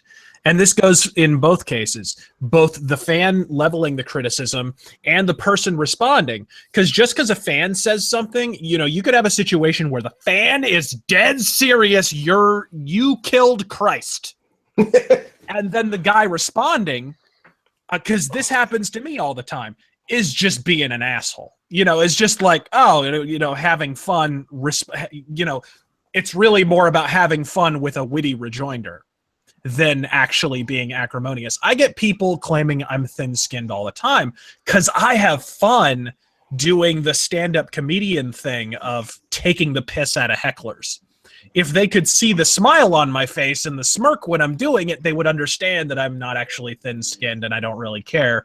And I would point, as evidence of that, I would point to all the times that I've made fun of myself in my videos and shit. In fact, to bring it back to the original topic of this stream, you know, I've had a number of jokes where I call myself, you know, Nega-Spoony or make fun of myself as like the less talented guy from Arizona or whatever. You know, I'll take the piss out of myself with regard to that. But people will read your response, and because it's in cold conscription, it's just dispassionate text. They read into that text whatever they want inflection-wise. So, and that goes for both sides. Maybe they're reacting to a comment that isn't that, you know, it actually isn't acrimonious. They're not actually trying to take the piss out of you, but you read it as if they are. Or the guy responding is not actually taking it that seriously, and we're all just assuming they're thin-skinned. I think it really just comes down to the perpetual game of purple monkey dishwasher that is the internet. Well, I mean, it's not just that. It's. I mean, you can tell the ones that really are when it's like, okay, you know, I'm blocking everybody on Twitter. That, you know, I'm gonna shut off the comments and the ratings, and you better fucking subscribe to my site if you want to comment on my site. The ones that just build this giant bubble of a block button around them are the ones I have in mind with that. I mean, yeah, well, you know, can I just? I mean, I've had Linkar is a really good example. I've had like an Angry Joe, and I'll take the piss out of Angry Joe a lot. But there's been times I've had kind of pissy back and forth with him on Twitter, and I've kind of realized like, you know, I didn't really mean that. And then he was really cool about it. Like, it's okay, you know, no problem. Things get said on Twitter. It's no big deal. That's a lot different than just somebody who instantly hides behind the block button and I'm shutting off comments and fuck you. No. Go ahead, John. I'm sorry. I didn't mean to interrupt. I'm just saying, like, I've had some experience with this going back literally, you know, decades back to the late 90s, dealing with women who were victims of stalking and things like that, where I actually would have to do like threat assessments, like realizing, you know, gauging an actual threat. Like, was it just someone like hiding behind a keyboard, sending threats and stuff like that, and who was actually, you know, for real. And that is one of the dangers that has happened in our society right now, where, well, I know danger is probably, you know, being over dramatic, but anybody anywhere in the world can, you know, say, well, you know, I'm going to kill you, or, you know, things like that. But at the same time, there are the legitimate wackos out there, unfortunately, as we have seen. So how do you gauge that? Because there are YouTubers that actually have contacted me, and I'm thinking about actually making this a business venture of mine. How do you deal with that and protect yourself from that? I think there's an inherent danger of putting too much personal information out there, because that's a problem. Yeah. I will say, I think somebody can come at you with all this personal information, and I've seen Lindsay Ellis do this. She was famous for this at the height of her popularity. She would constantly accuse people of stalking, and Anita used to do that all the time. And it's like, no, these are people that are commenting on information you as a public figure have made public. That's not, they didn't dig through your trash to find this out. They looked at your public Twitter account to find this out. That's not stalking. That's funny. It's like, but there is kind of an instinctful feeling where you'll feel like that if somebody has this, like, you know, if somebody you've never seen comes up to you and calls you by your first name, that's disconcerting. But if you're a celebrity, that happens to you all the time. But it's still naturally a little weird. Like, I don't know you. There's an article by The Last Psychiatrist about this, that if we actually wanted women to be safe on the internet, we'd enable their anonymity instead of demanding that everybody that wants a Twitter account needs to provide their cell phone number and a driver's license. And the reason that again, we are building an unsafe world, unfortunately, because we want everybody plugged into the machine with all of their advertising information so we can sell garbage to them. And they're masquerading it under safety when it's actually not safe at all. Anonymity is safety. Well, the challenge there is, and I can speak with this with some authority because it's my specialty, is there's no such thing as anonymity anymore. I can tell you guys, well, I'm not going to go into details of it, but I can find pretty much anything about anybody I want to. Yeah, which is why, you know, and I'm a paranoid fuck. When I first started making accounts on the internet in the late 90s, I had a friend who was he was like an IT guy at my high school, and he wound up working for the I3 division of the FBI later on. He was like, dude, trust me, when you make your accounts online, you can make a few with your real name, with your real information. He was talking like Yahoo accounts, you know, whatever at that time, because this is the late 90s, early 2000s. And he said, but also make a few with fake names and fake information. Like, just make a fake identity and put all your accounts on that. And I'm like, okay, whatever. So when people did try and dox me, they wound up getting some accurate information, but they also wound up getting a lot of fake shit. So you wind up kind of frustrating their actual attempts to dox you. It's kind of funny because you watch people kind of pursue white rabbits down bunny holes and shit. Yeah. You know, Yeah, you I mean, have to I- take a I- certain amount of precaution. And I mean, I remember at the time distinctly, I would be doing this and people would be like, that's not your name. And I'd be like, yeah, that's the whole point, asshole. And they'd be like, dude, you're paranoid. Like, you'll see in a few years, asshole. I have no idea how long it would be. Even if you're not anonymous, you need to have some separation from your personal life. And, you know, everybody knows that James Rolfe is the angry video game nerd, but there's clearly a distinction between the two. There needs to be, like, I just heard just now that James Rolfe had kids when he talked about, like, you know, stuff he has planned for the channel. He's like, you know, and obviously I have a 4-year-old daughter and another on the way, and that takes up a lot of time. And, you know, plus it means I have to film at certain times because I don't want to be screaming fuck at the top of my lungs with my daughters in the next room. But I never dug in. I think that stuff should not even be discussed. Well, I mean, I never dug into his personal life, but the point is, watching his videos, that was the first time I ever heard of it, because he never, you know, he didn't parade his daughter around in an angry video game nerd episode. You know what I mean? He kept a distinction from it. And see, again, that's the real point of looking at stuff like what's going on with Spoonie now and these other creators is, you know, there's going to be new young kids that are going to want to pick this up as a hobby and maybe make a job out of it. And here's some things that you can hopefully learn from these people that came before you and how they've done things right and how they fucked things up. You know, these are in some cases, these are cautionary tales. You know, don't put too much of your personal stuff into any kind of professional content you're trying to create. And don't talk about your children, for fuck's sake. Yeah, no. In fact, in general, I kind of wish people wouldn't even put pictures of kids on social media. I think that's a storm brewing in the next 10 years. I mean, you know, these kids didn't agree to that shit. And a few years ago, I mean, how many fucking privacy violations are Facebook responsible for? I killed my Facebook page years ago because I had I don't know what happened, if somebody reported me or what the fuck, but out of the blue, they wanted to demand, I was on Facebook as Razor Fist. Because I'm like, I'm not putting my real information on there. What the fuck? And somebody must have reported me or something, and they were like, all right, we need you to send us a copy of your driver's license and change your name to your real name. Oh, by the way, just so everybody's listening, Razor Fist's real name is John Smith. That's S-M-I-C-H. You know what?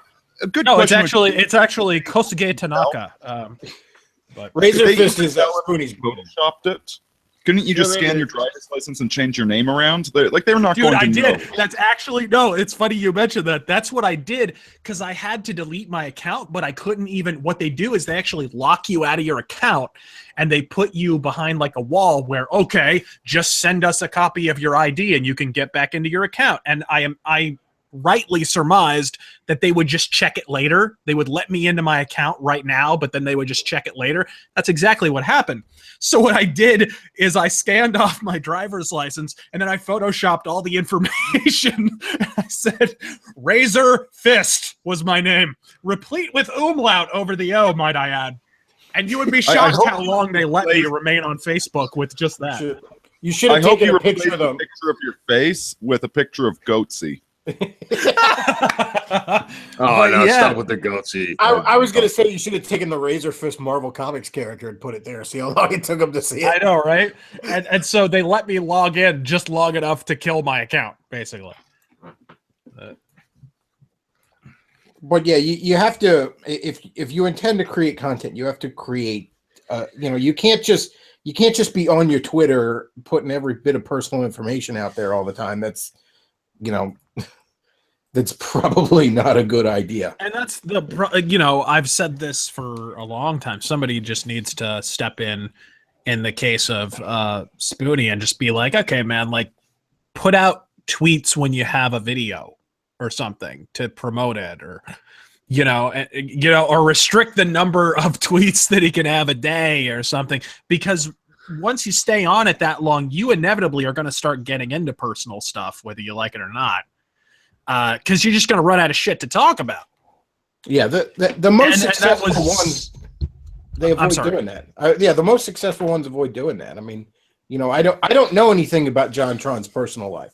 I don't know almost anything about Angry Video Games Nerd's personal life. It was, he said he had a daughter, and it dawned on me that's the first I'd ever heard of that. Good for him.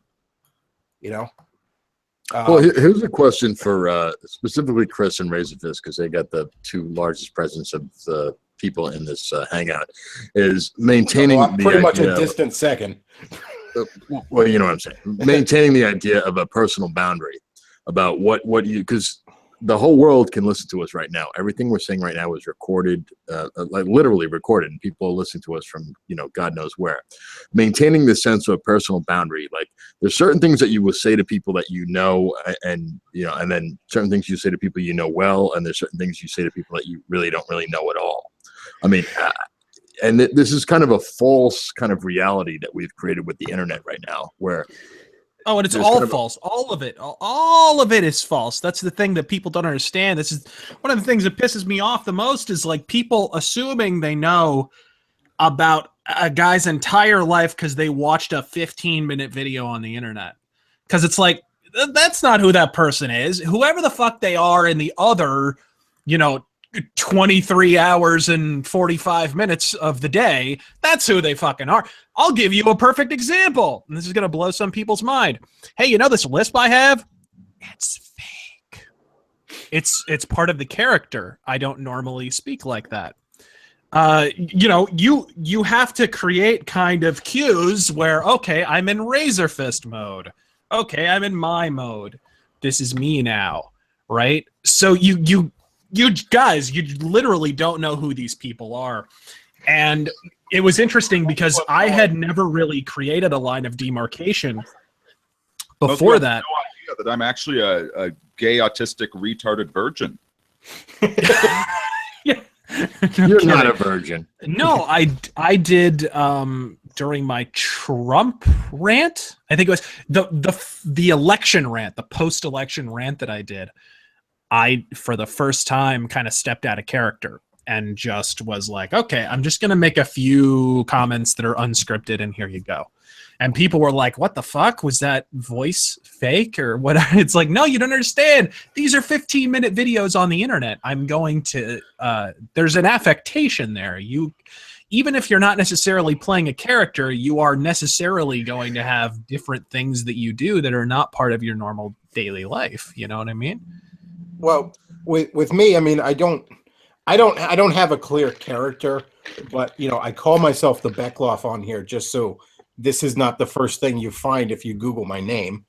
And also, it's more just what I won't talk about. There are certain things I just won't mention. I won't. For example, I mean, I got laid off from it, but I never on the air mentioned where I worked because I didn't want. And I didn't even think I would have gotten in trouble for it, but I didn't want my boss to have to get some fucking phone call from an angry feminist about how I said mean things on the internet, and I've never at all mentioned anything about, my romantic life really on here, aside from stories of long out of the picture girlfriends who I never name. you know, there has to be some level of like, these are things I'm not going to say out here. These are things I'm not going to talk about. Chris, that's my whole You know, point about boundaries is that you people know, and I just, mean, meanwhile, you have Lindsay Ellis who has a fucking documentary about her abortion. You know, I mean, you know, I'm not going to, I mean, that's to a point where, you know, I might as well do the next stream of a fucking camera of me on the toilet. You know, there's someone there's someone I can't Please mention don't. by. There's someone I can't mention by name because Davis is here, who once filmed himself in the bathtub talking about like Ayn Rand or some shit. Like, don't do that kind of crap. You just don't do that. All right. Just recently the Daddy 05 shit blown up. That's a perfect example. You know, regardless of how real or not that shit was, you should have never brought in kids to that. That was a whole fucking mess. Why is everybody laughing at me after I did something stupid on the internet? Yeah, that's the kind of dark side. I mean, look, for better or worse, the internet is our entertainment thing right now. Television has shot its own dick off here recently. Okay, there's 400 channels and there's 3 shows I watch. And you know what? The thing is that no matter who you are, half of the people out there are just going to hate you. Yeah. Okay. It doesn't matter. You could be you could be Saint Teresa. Guess what? A lot of people hate her. All right. And so if you put all this stuff out there, you know, you're giving good example. Who was nicer to bring it back to Channel Awesome? Who was a nicer guy all around to pretty much everyone he encountered than Jew Wario, right? Mm-hmm. Jew Wario had haters. Process that for a minute. Jew Wario had haters. Everyone I'm one of them. is hated. I've never seen a damn video. I just hate his name and his stupid hat. Fuck that guy. But no, seriously, the point is like this is the new TV. This is the new major entertainment thing, and you know, as people are getting in, and people should get into it. It's great that there's this wild, wild west where anybody can become the next big thing. That's a wonderful thing, but there needs, you know, seriously, look at that ass. There's some precautions. People need to establish and maintain healthy psychological boundaries. Yeah. I mean, can we agree on that? Am I out of line by saying that? Tell me if I am. No, absolutely. And the internet should only be a small segment. Like your TV, you should not have a freaking relationship with the characters on Big Bang Theory. Although basically that's why everybody watches it. They imagine that it's their friends on there. That's not a healthy way to live your life. And yeah, same thing with the internet, either as a consumer or a content creator. And that's the weird thing is we're all both. Okay, everybody is a content creator on the internet, even if you're just leaving a comment. But if internet doesn't matter, you know, like turn it off, go outside, you know. And not enough people do that. They try and have their whole life integrated into the wired, and yeah, they get internet psychosis from it. Yeah, and again, that Daddy 05 mess is a perfect example. I mean, no matter how you slice it, that was, you know, that was a perfect example of the darker side of chasing this kind of e-fame. And you know, like I said, it's great that it's out there. It's great that anybody can be the next big thing. You know, that there's a potential golden age of fucking art and entertainment there, but then there's, you know, guys that are just going to ruin themselves on it. They're going to destroy themselves on it. And there's certain, you know, a guy like Spoonie would have benefited from realizing early on that, hey, I need somebody to be accountable to. I need some people to tell me no, some people to keep me in track. You know, and I think his brother did that for a long time. And then, because there is a real difference between him when he was around his brother and not. You know, not everyone is fit to be their own boss. A lot of people need people around them to tell them no. And many content creators would benefit from that. Yeah, I'm also telling them you better shape up or I'll cut you down like a drunk Mexican. You know, I mean, the danger in Patreon is that, you know, every one of your backers is kind of your boss. And the problem there is, you know, when you have 200 bosses, it's easy to kind of ignore them all because it's just a cacophony of voices. Well, and there's also an issue that your audience doesn't know what they want. You know, if they knew what they wanted, they just make it themselves, right? Your job as a content creator is to make the thing that they don't know that they want yet. Yeah, and that's probably the problem and why it gets so negative is that people don't know what they want, but the other part of that is, but they know exactly what they don't want. Yeah. So all you're ever going to hear from them is, "Oh, fuck that shit," you know, "Fuck this nonsense. Never do this again." You know, don't give me more of that. Even worse is people just want to see the circus, like they want to just see it burn down, and you know, that's the challenge that I have with this. And you know, I know I'm preaching a little bit, but I mean, I see this a lot, you know, and I'm the old man here. I'm older than everybody on here. I'm actually older than like I think 3 of you put together. And I don't say that with pride. I say that with disgust. But the point is that I just see like so many people like just spilling all their fucking guts out on the net for everyone just to consume. I mean, it just scares me. Well, you know, it's the typical we already thing. live in a surveillance culture. I think the point you're trying to make is we already live in a surveillance culture. You know, there's like a 2-to-1 ratio on CCTV cameras in New York City to people, but you know, don't help it along. Oh, and at the same time, it shows just how alienated and isolated everybody is. That they're so desperate for, like, you know, please notice me, senpai. Recognize I frickin' exist. Please like, comment, and subscribe. You know, favorite my tweet. Because we are lacking. Yeah, no, Davis, I think you're exactly. I mean, like, Well, everybody here, you know, Steele, Bechtloff, Forney, like we talk offline all the time with one another. I mean, like we're Skyping, but we're not broadcasting at all. We're not creating a product. We're not putting on outfits and characters, and we're just actually being humans every once in a while, you know? And I think there's not enough people doing that. Well, again, it's people who don't know how to handle fame and don't have anybody to tell them to. You know, there was a lot wrong with the old studio system of the 30s and 40s, but there was a lot right with it too. There was something good about Sam Goldwyn, you know, telling people to, you know, no, you're not going to do that in public. No, you're not going to do that in front of cameras. Oh, yes, you are going to go over here and you're going to do this, and I'm going to make sure that there's a camera there to capture it. You know, that there was a lot that was right with that, about keeping a lot of garbage out of the public view. And yeah, you know, movie stars back then did a lot of terrible stuff, but you never knew about it. Yeah, and there gets to be this gray area with a lot of entertainers where it's like you speak for, like, Dan Slott's a perfect example, the Spider-Man writer over at Marvel. That guy is an absolute shithead to people on Twitter. Absolute shithead. Now, there comes a point where you would think, now this would be if Marvel had its head out of its ass, they would say, hey, you know, you work for us and you're frequently insulting our customers. You have to stop that. You know, people. And he would probably be better off for that. His career would be better off for that. For somebody coming in and saying, no, we're not going to let you do that anymore. For as much as people give Vince McMahon a lot of shit, you know, people say that he's an asshole. Well, he's an asshole to his talent sometimes, because these guys, they're big dudes with big egos that are often out of control. And the one thing that Vince will not ever let you do, it doesn't matter how big you are, doesn't matter how big of a push he's giving you, he will not put up with any of his talent being assholes to the fans. That is one thing that will, you know, he'll talk to you about it once, and the second time, you know, you'll be back doing house shows in VFW halls in front of 50 people. You know, he will not let his talent be assholes to the fans, and so they're not.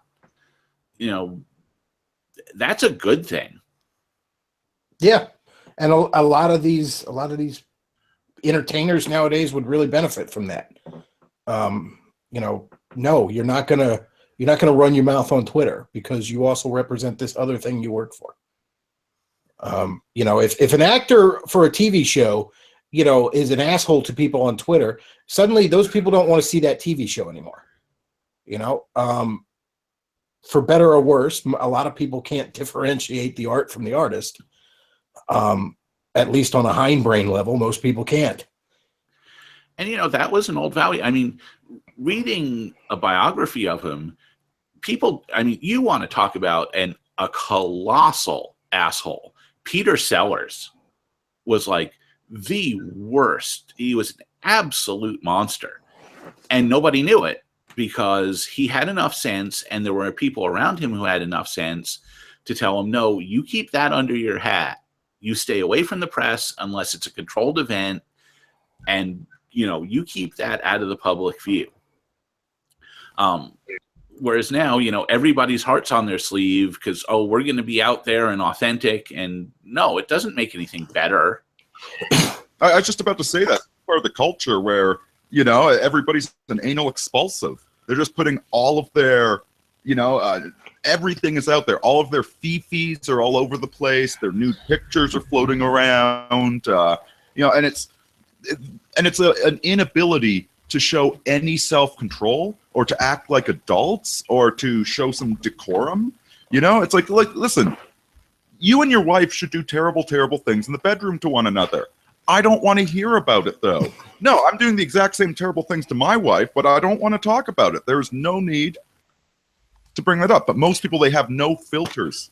Back in November, the weekend right before the election, I went out to Retro Game Con in Syracuse. And because it was the week before the election, and I'm kind of an asshole, I decided to wear my Trump hat just to see if it would piss people off. And I got no negative feedback. But the one thing that really struck me is I had Pat the NES Punk sign that big NES library guide that he put out. And, you know, there's a lot of YouTube content creators that would have written "fuck you" in the book or something like that. And, I mean, not only did he not do that, he made almost kind of very neutral small talk about the election coming up. He was like, oh, yeah, the election coming. He was the most polite, professional guy in the world. I have no idea what Pat the NES Punk's politics were, even when he talked to me about politics, because he's that good at what he does. And again, that's something positive to be learned from there to anybody that wants to try and do this. You know, especially if you're handling mostly entertainment. You know, it's not that you can't put your politics in there, but there's maybe a way to do it that doesn't automatically alienate potentially half of your audience.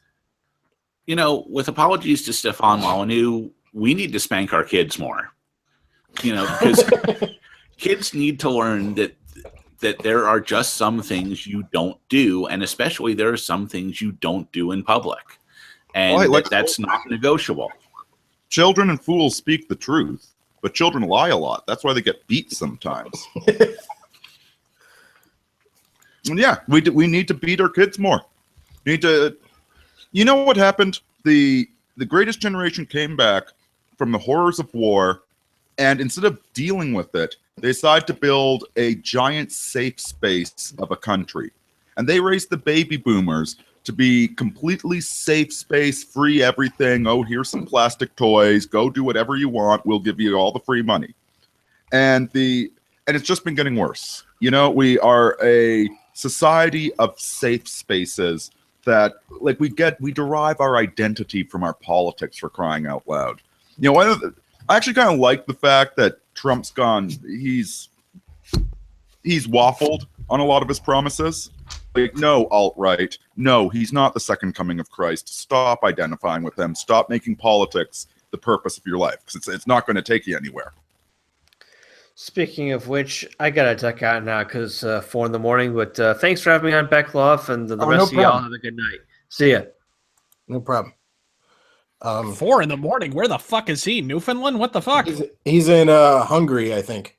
Jesus. Well, you know, he had to flee from all the Antifa. Gotcha. he had a water hose to get knocked down with. But anyways, he's yeah, he can't come back. No. But yeah, I mean, like, you take a place like Channel Awesome, and by nature, you're going to have a bunch of fucking man children there, just by the nature of what they cover. And, you know, a place like that needed some adult supervision. I mean, the entertainment industry as a whole needs at many levels adult supervision. I mean, you know, entertainers are going to want to push boundaries, and they're going to want to say shit they probably shouldn't have. And once in a while, you need somebody to tell them no. there's so many. I used it as an example earlier, but I mean, you know, Roseanne started out as a pretty damn good sitcom, and you can see the point where she got creative control. Yeah. And it became an unwatchable mess to the point where there's a scene where she's cooking her fucking husband in a boiling pot. Like that's not an exaggeration. Yeah. I mean, you can't give a lot of people that kind of creative control. I mean, if you want to do something like this, if you get into this, like have some buddies around, even if it's maybe just somebody who helps you edit or something that can once in a while say, dude, don't, this is no, that joke right there is going to cost you, you know? Well, as good as Roseanne may or may not have been, we may have to disagree on that. Yes, please. Let's disagree loudly. That show fucking eats. My point is that the whole thing about Spoonie, and I'm going to say this like with great respect to Chris. I mean, he was gracious enough to let me on this this hangout because it's something I know like very little about. I just think the whole topic was beneath him to even devote this level of scrutiny to. Spoonie just seems like a very disturbed person that is having a mental breakdown. I think Razorfist kind of talked about this and came up with a couple of hypotheses that, you know, maybe he's depressed and things like that. And I really don't think it is something that deserves the level of introspection that we've given it. And, you know, that's my 2 cents, but, you know, what the fuck do I know? Well, it could be worse. No, we and could be talking about Movie Bob. I'm sorry, what? Could be worse. We could be talking about Movie Bob. That's actually really fascinating to dissect that freak show. Yeah, we could chronicle. Well, you know, we could chronicle his ongoing pursuit of the soda fountain of youth. I don't know. You know, it's not everybody that has a window filled up with generic soda cans in the background. What the fuck is that? What the fuck? Ah, Movie Bob, the mind of a Swiss watch and the body of a Swiss roll. Good man. That's a guy who is having a. Did you see he literally like posted a picture? He literally lives in a basement. What the fuck? Yes, he. What the fuck? Like, you could make this shit up, but if someone had told me that, I wouldn't have believed it. No, that's too perfect. No, that doesn't. Anyway, I would suggest that people read his book, except I don't want people to be giving him money. But his book is a very fast. If you can download it, do that because it's a fascinating read.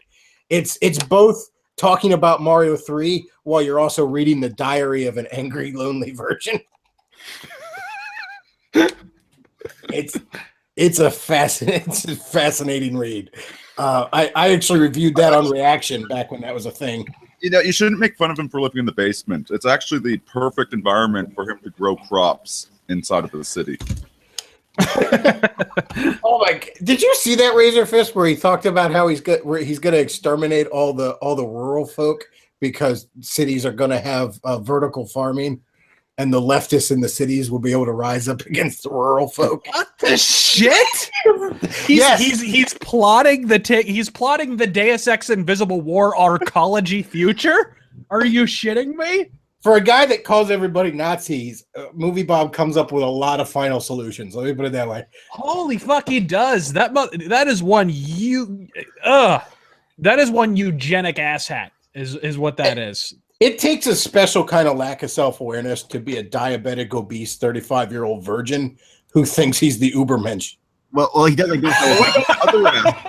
They got that other fat son of a cunt over there who always talks from a podium as if he's some sort of Nazi overlord. Oh, Jim Sterling? Hold on a second. Luke was going to say something. What did you say, Luke? I was pointing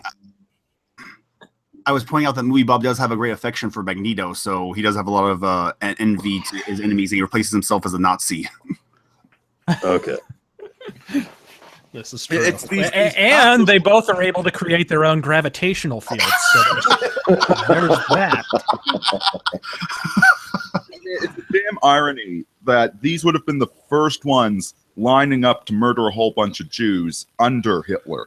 You know, they have such a low self-esteem and so much anger at the world. and they think they're the anti-Nazis. It's just ridiculous. No, really, it's kind of like the type of people who will step over a homeless person dying in a pile of their own feces so they can throw some red paint on someone wearing a fur coat. You know what I mean? He's kind of that. Unfortunately, we do know exactly. Actually, Razorfist, now that you're here, that I got you here. What was your thoughts on what happened recently with Mr. Bechtloff Man and the last Battle of Berkeley? The dude who wound up being sent, the like professor guy who wound up being Professor arrested? Bechtloff. Yeah, Eric Clinton was his name.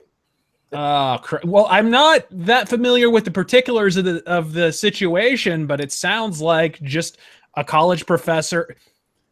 College professors have just become more and more bold over the last several years. Like when I was first starting out in college, I had this one professor, thick Texas accent. You would think looking at him, he had a handlebar mustache. You would think this guy looking at him that he would be Hoss. He'd be goddamn John Wayne or some shit. And once he opened his yap, it was nothing but a procession of socialist pablum. And he was a history teacher, to make matters worse. He would just lie his balls off about certain things. And after a while, the class degenerated into me bandying, back and forth. It was the Razor Fist versus the handlebar mustachioed professor hour. That's what it became. If you would save those videos, you could have charged money, because I know I would have paid for them. It was pretty glorious. But anyways, yeah, and that was when I first started out in college, but the most he was doing was just, basically propagandizing. It seems like they've just gotten progressively more activist. To tell another college professor story, but by a few years later, when I was getting toward the end of my college tenure, I needed one more elective. And I had never taken a philosophy course. So I was like, let's take it, see what the fuck is up with it. Because it's basically a wasted hour. I had the money to burn. So I was like, fuck it, I'll take a philosophy course. Had nothing to do with my major, but what the fuck. Well, I fucking drew the Wonka ticket in the asshat lottery. This dude, this motherfucker, you can actually look him up. He was part of a national scandal in like the early 2000s or something, where he was so fucking liberal. He was like outright advocating for George W. Bush to be assassinated. He was calling him a war criminal, and somebody brought a tape recorder into his class. If you have his name, Luke can actually bring him up. What was his name? His name was Lee Carter. And he wrote a series of books. He split his time between Arizona and Canada, and he was big socialized medicine guy. And this cat, it wound up blowing up into a local sort of national story where a student brought a tape recorder in while he was calling Bush a war criminal and saying he should be assassinated. And they sent that tape in to the local talk radio station, KFYI, and they put it on the radio. By the way, it's a federal offense to threaten to kill the life of the president, even if you're joking. I wonder if he felt the same way about all of Barack Obama's drone strikes. I know, right? Well, he was calling Barack Obama a war criminal too, right? This was 2005, so we were a few years removed from. Well, I'm sure when the time came, he was. You cannot even joke about killing the president. No, you're not allowed to do that. I mean, hell, he's the one person that you cannot even joke about killing. If you just wish he would die, I think you're going to get a Secret Service visit. Well, I think you can wish it, but I mean, they're going to look at it. They're going to look at it. That picture is not Lee Carter, by the way. That is, it was an old guy. He was like bald. He looked like a fucking philosophy teacher. He definitely old, like stooped, and had a bald head. And he was. It was a story like for a minute. So, whatever. But he did write leftover 60s kind of hippie type of guy. Yes, very much, like an Allen Ginsberg type. To this day, Razorfist wish he took the pottery class instead. Oh my God. And that, man, if the history class was fucking me versus the professor, this philosophy course was the Razor Fist Lee Carter debate hour. Like, that's what it fucking was. We were just going off on each other. And there were there was a mutual respect there because I liked he did some things that I liked, like the fact that he would actually memorized the faces of the entire class. And I saw him like a year later and he knew me by name and we shook hands and like what that's kind of cool. That's like a personal touch. But the dude was nuts. The dude was absolutely nuts. So you can see already, like, one of those classes was in 2003. By 2 years later, I've got a dude, I've got a fucking professor who is outright advocating for the assassination of the president. I can only imagine what kids are dealing with college professors and shit. And you got a guy who's literally been taken to prison because he's being involved in like pseudo-terroristic kind of revolutionary activities at protests. Where does it go from here? Colleges have always been a little bit ideological. You're leaving out the best point. That college professor was actually the course that he taught is actually ethics. I'm not kidding. So he is charged with 3 counts of assault with a deadly weapon while trying to conceal his identity because he was wearing a mask with $100,000 bail. And he was a professor of ethics. So, let that speak to the society that we live in. I think at the rate comics are going, Professor Bike Lock's going to be Marvel's newest hero. Flying in with his bike lock to fight Nazis. Yeah. Is this the guy? That's Eric. That's Eric Glenn. Yeah. I'm surprised Razorfist didn't know about that guy. I knew about him. I had heard about him, but I was only kind of tertiarily familiar. Just looking at that face, if you were just walking down the street and saw that guy with his preppy little goatee there, wouldn't you just know off the top, like just immediately, that this is like a slimy little backstabbing thief? Watch your wallet around this guy and don't allow him around any drunk women. Don't you just get that read off of that smarmy little punchable face that he has? Well, the reason he's teaching college is because he's not allowed near an elementary school. Well, this is kind of like it's cute and whatever to say, oh, professors just want to propagandize, but when you really analyze how these people come up and the reason why they wind up getting into professorships and why they wind up falling into academia, it becomes really clear what happened. I mean, basically, they go to school for something that's like let's be honest, like the last guy to get to actually make a living off of an ethics degree is this guy's ethics professor, right? That's a fucking degree in ethics. But anyway, you know what I mean, though? Like, these guys get a useless degree and then they have no recourse but to just teach the subject. So they're kind of embittered at the world anyway. They kind of feel entitled to a living that they haven't been able to get. Because the whole college system has just gotten to the point where people with bachelor's degrees were being turned away for jobs at Carl's Jr. The economy was so bad for a while there. I mean, some of them still may be, So you can just imagine the whole scam of what college is just completely imploded of late. Well, these days, I mean, I think college is so poisoning the minds. Having a college degree makes you less employable if I was running a business. Absolutely. I've had relatives who have gotten, full on degrees and, have specialized in a particular field. And then they get out and they wind up fucking working at a bank. You know what I mean? Like just working it as a teller, working at, just shitty jobs. And those are jobs they could have gotten without a fucking degree. And so the whole college thing is just, it's not about education anymore. It's about indoctrination. That's why do you think Bernie Sanders is pushing for free college? Because he's just concerned about people's well-being in a time when college degrees are basically fucking toilet paper. I mean, a philosophy degree is not a degree. It's a wall hanging. So you wind up with situations where there's one reason and one reason alone to push for free college, and that's as basically a Democratic Party voter generator. That's what the college system exists for. College is getting so bad is how we ended up with that critical mass of SJW 20-somethings in the early 2010s here that then sort of caused a right-wing shift back. But, I mean, it seems like a lifetime ago, but think back to the dark days of 2013 when it felt like you were the last sane motherfucker in the world. You know? Yeah.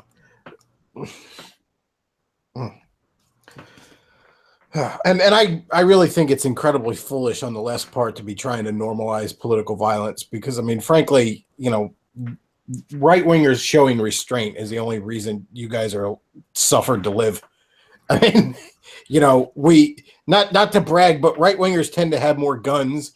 They tend to have higher testosterone, and they tend to control the land in which food is grown. They're So just accelerating the apocalypse while also showing us that there is no way to reason with them. And I hate saying that. You know, I don't want to be that, you know, with the image on the screen, that apocalyptic about things, but unfortunately, yeah, these libs, they are just not willing to talk. Very, very, very few of them are willing to use their big boy words. They want to use violence. And, well, yeah, I think we all know where that's going to go.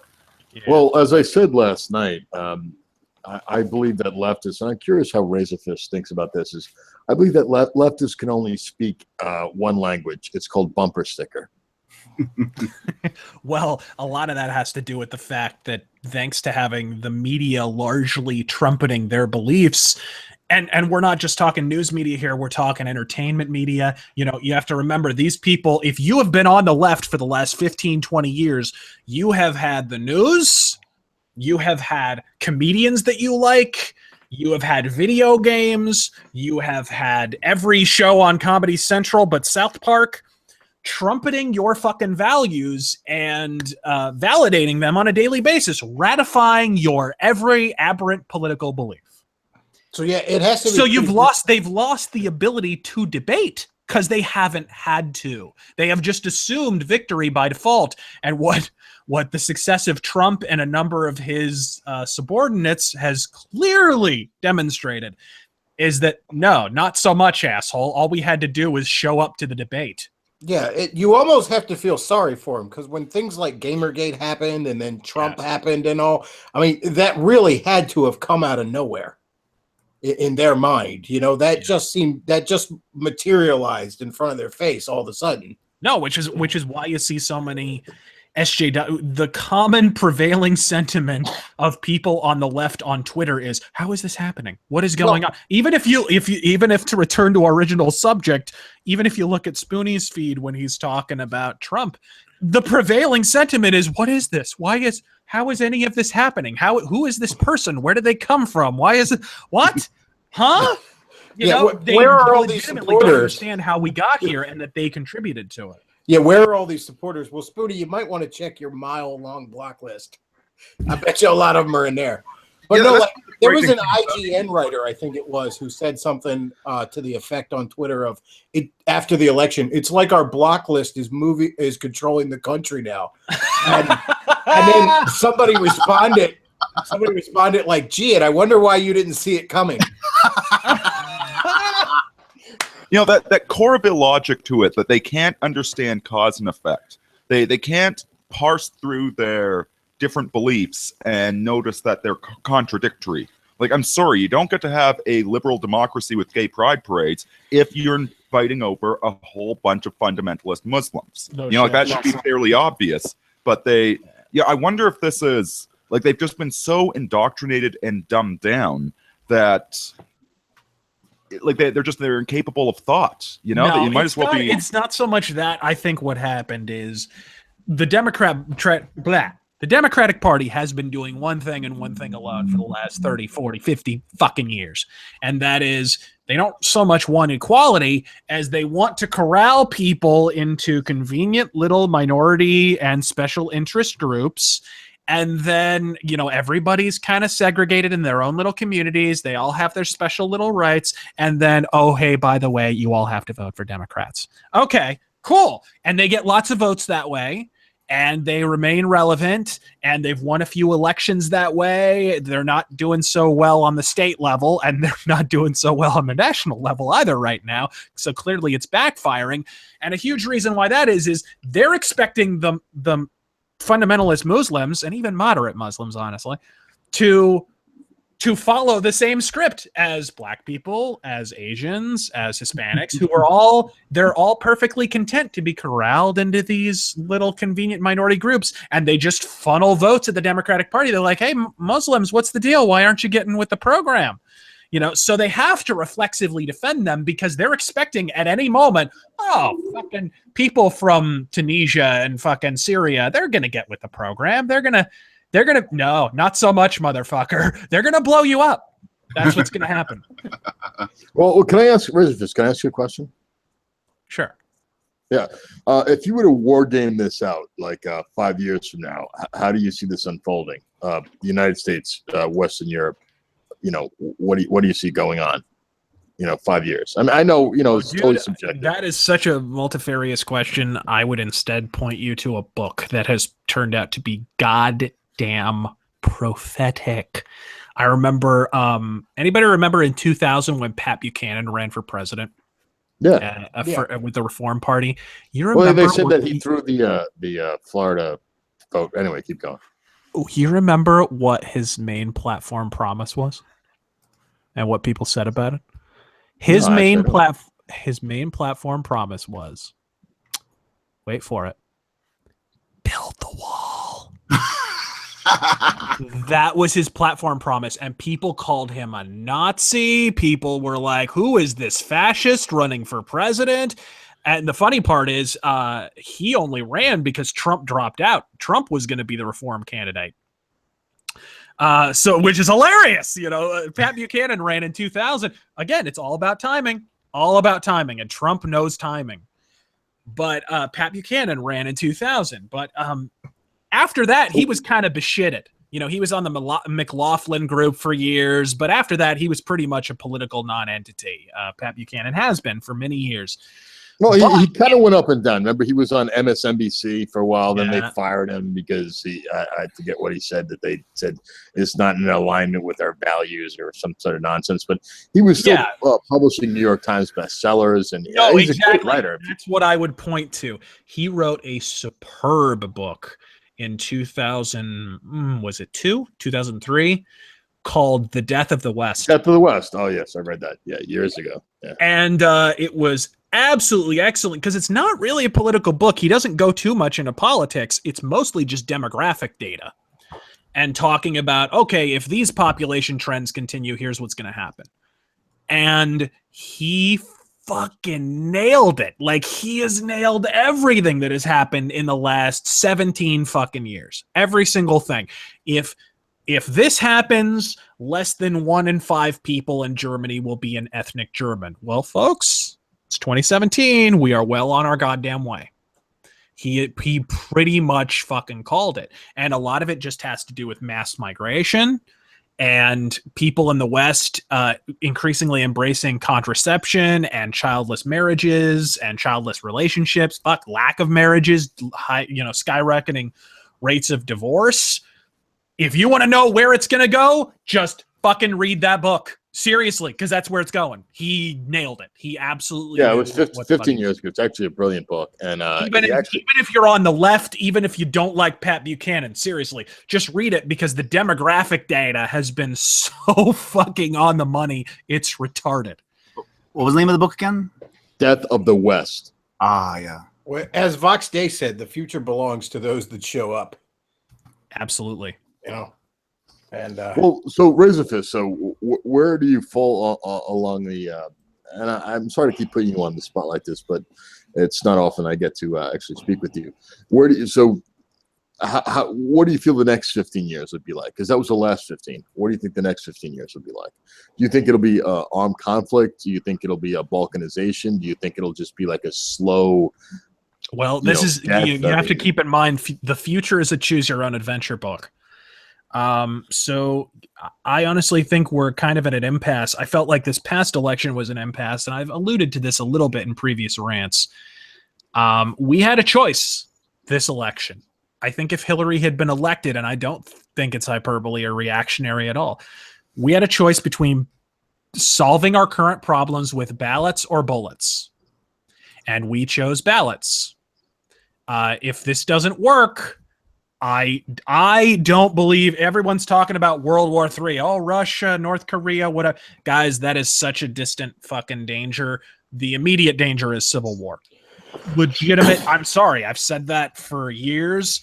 We've been so stratified to the point where we are approaching 1863 levels. Well, I said on this channel numerous times, and I kind of hinted to it the night after the election, that I was probably going to, like, if Hillary had been elected, I would probably just stop doing this and just focus on, I don't know, practicing at the range or something, because I went out and I was literally planning to just go out and get guns and stock up on ammunition. Well, I said on here, not because I was like, I got to go shoot people, but because I know this will not be available in the future. Yeah, you knew what was coming. I said on here before that I don't think it's hyperbole to say that, first of all, never mind the demographics.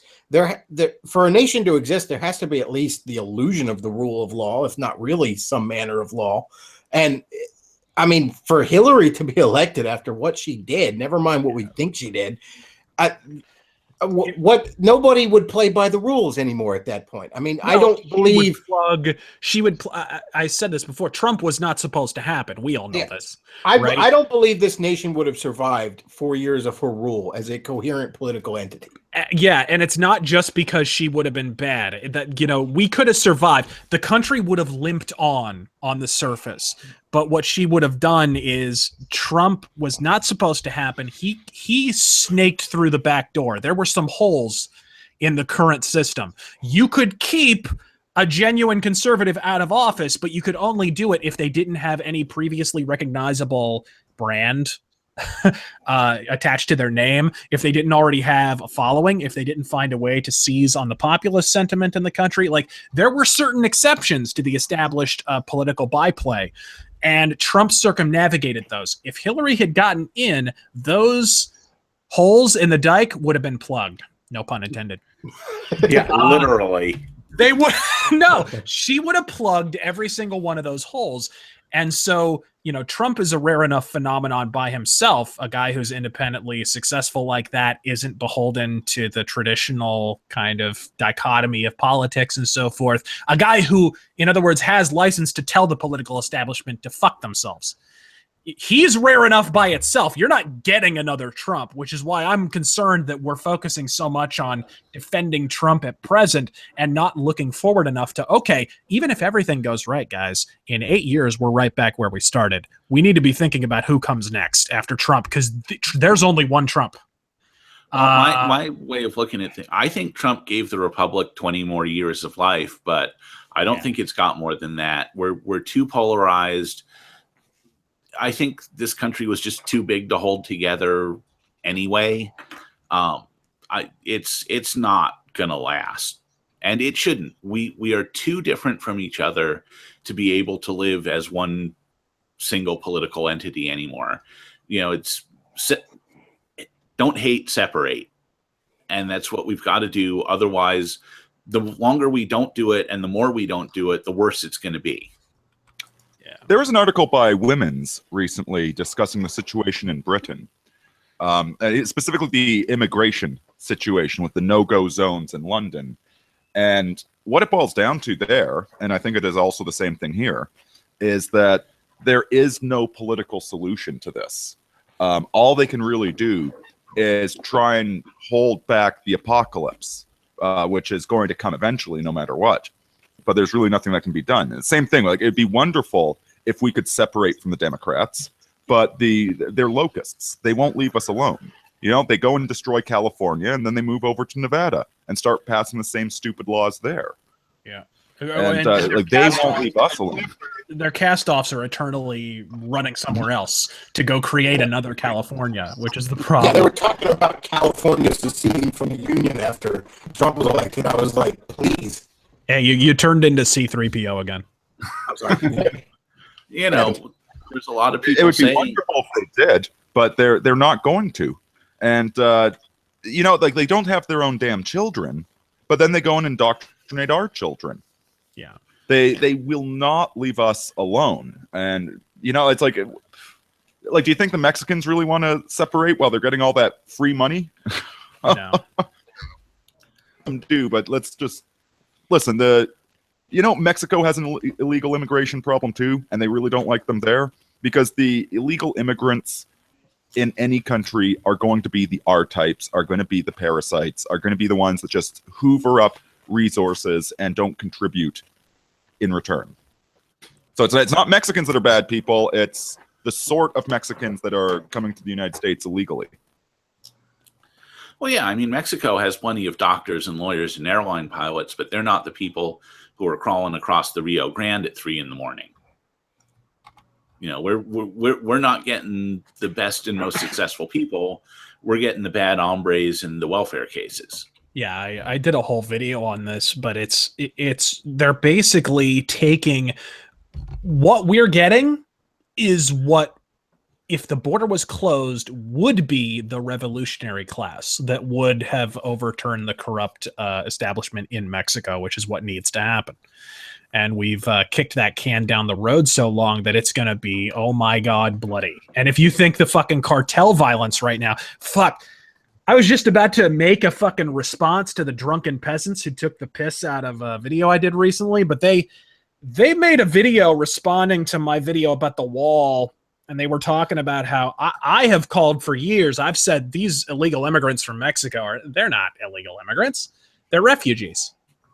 And I supported this by showing the list of the 13 most violent conflicts currently raging across the earth. You know, there's 13 major conflicts right now. Every single one involves Islam except Mexico and the cartel violence. Care to guess where on the top 5 the Mexican cartel war ranks in terms of overall annual fatalities? Like just ballpark it, top 5, whatever. I don't know, 3. It's it alternates. It's 3 and 4. 3 and 4. You know, it goes up and down. It's above Afghanistan right now. Well, there's 2 things there that come to mind. Number one, it's almost like you're saying liberal policies end up hurting the very people they're designed to help. But also, I don't know how you can ever show self-restraint to respond to the drunken peasants and not also, and not also be eating a banana when you do it. All right. Well, you know, when you traffic with the plantain Politburo. I mean, I just like every time, if I ever had to respond to a video of them, it would just cut back to, and I don't even put my face on camera normally, but I would just have to. I'd cut back to me in between clips of TJ just eating a banana. Can someone please post a dance of our people? No, that's Look, no, dance of our people. That'll get us tossed off of YouTube there. But yeah, I it's so hard to take anything TJ says seriously anymore. Wow. But yeah, that was just what I was saying was, you know, they were arguing they're not refugees, and yet the conflict in Mexico is in the top 5 most fatal conflicts currently. And that's a law enforcement action. It's not even a war. It's cartels moving into each other's territory because they're being, largely because of legalization here in the States and so forth, they're having to expand into other territories. And whenever that happens, you're going to get cartel violence. You know, they've got the, I forget what their name is. They have local vigilantes basically that are hunting down the cartels now because the government is so fucking useless to stop the violence. The cartels in Mexico are literally putting out hits on police chiefs and mayors and actually successfully carrying them out, and nobody's being brought to justice for it. That's how omnipresent the cartel violence is. One of the big things that the cartels did that I don't know how much press it got here was when they were first establishing their presence along the U.S. border, was a lot of them were made out of federales. These were army, ex-army guys that were trying, knew what they were doing. They knew how to fire an AK-47, and they had some hierarchical structure. They weren't like just like regular cops who just knew how to like, put an envelope in their back pocket and shut the fuck up. And anyway, there was a schism between those two. And that's how the cartel violence really kicked off, was there was a bunch of federales that kind of split from the main group. And that's when the violence really went apeshit. And that's how it really got bad. So if anyone's really interested in that, there's a lot you can read on it. It's quite fascinating, at least to someone like myself who's, into that kind of violence. But gore porn. So, well, no, because like my security background and stuff. But anyway, it's quite fascinating how that all came about and how that led to the further breakdown of society, where the local establishment, because Mexico, it's a large country, but it's kind of a combination between first world and third world, because there are areas of it that are totally first world, and there's other areas that are completely backward. No, absolutely. When I went did volunteer work there, I would go daily to build houses for people living on mountains of trash. And in order to get there, there'd be fucking dog corpses lining the streets. There'd just be refrigerators and shit. I mean, mountains upon mountains of trash. And on your way there, it's down the street from a drug lord's 4-story palace with cameras covering every available inch of the yard, and there's fucking Dobermans patrolling the perimeter and armed guards and armed guards. And it's right down the road from people who are building houses out of billboards.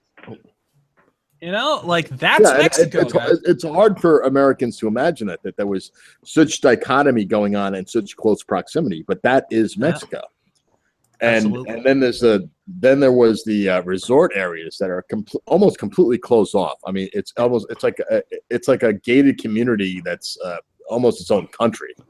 There was a Family Guy joke I saw a while back where it's like, somebody's head on a pike, and the head just says, because after going to Mexico, and the head just says, "I stepped 3 feet out of the resort." Pretty much, yeah, exactly. And the one of the reasons that there was this illusion of security within the resort areas is the government knew that if that ever went away, the entire economy would collapse overnight. No, the entire tourism industry, at least. Well, yeah, but that's so much of the government was dependent on that. Oh, absolutely, which is ridiculous because, as I said in my "Why We Need the Wall" video, Mexico has no shortage of natural resources. They've got sea on both sides. They've got a huge amount of petroleum reserves. They have the largest petroleum reserves. The petroleum reserves have actually been shrinking for years, and the government has been siphoning. Actually, that's a whole other topic, but it's not as big as you think. Well, maybe you probably do know, but it's not as big as most people think. That it is in major decline, and that's why they're and this whole idea of like the year-round growing season, technically that is true, but most of the soil in Mexico, you can't grow shit on it. So anyway, keep going. Yeah. As I was saying, it is regardless very natural resource rich.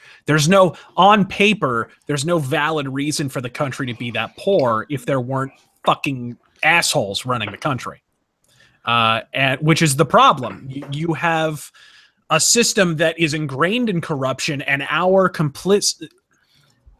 complicit in illegal immigration is deepening that. It's creating a situation where that system doesn't have to improve, because if you slam shut the border and the poor peasant class couldn't leave as kind of a political pressure release valve, which is basically how the government is treating it, then there's a word for what would happen after that, and it's revolution, or a reform so violent it could easily be mistaken for a revolution.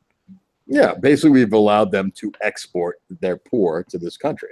Yes, absolutely. It's a political pressure valve. I look at the border with Mexico as a political pressure release valve. Every time some mayor gets assassinated or some commissioner gets assassinated and the people are like, holy fuck, whatever, just lift the goddamn pressure release valve, and just like steam escaping from a fucking pot, the illegal immigrants escape into the United States. By the way, guys, a moment of silence here, in case you didn't know this. Today is the year anniversary of the death of a great man, the death of Harambe. Jeez. Oh wow. Yeah, I didn't think I'd seen Leslie Jones in anything in a while. Oh, I tell you that. That was a real shame when finally somebody took a fatherly role with a black child and Whitey shot him dead. Now think about this. If you had a time machine and you could go back and save Harambe, would you do it? Because remember, if you save Harambe, then you kill the idea of Harambe. And which is more important, the gorilla himself or what he represents? Yeah, but we'd have to think of a new nickname for Leslie Jones. So, Well, didn't Harambe get an honorary doctorate degree? And, the same that with would not Clockboy. surprise me at all if that happened. I think Harambe got a degree, like alongside Clockboy. He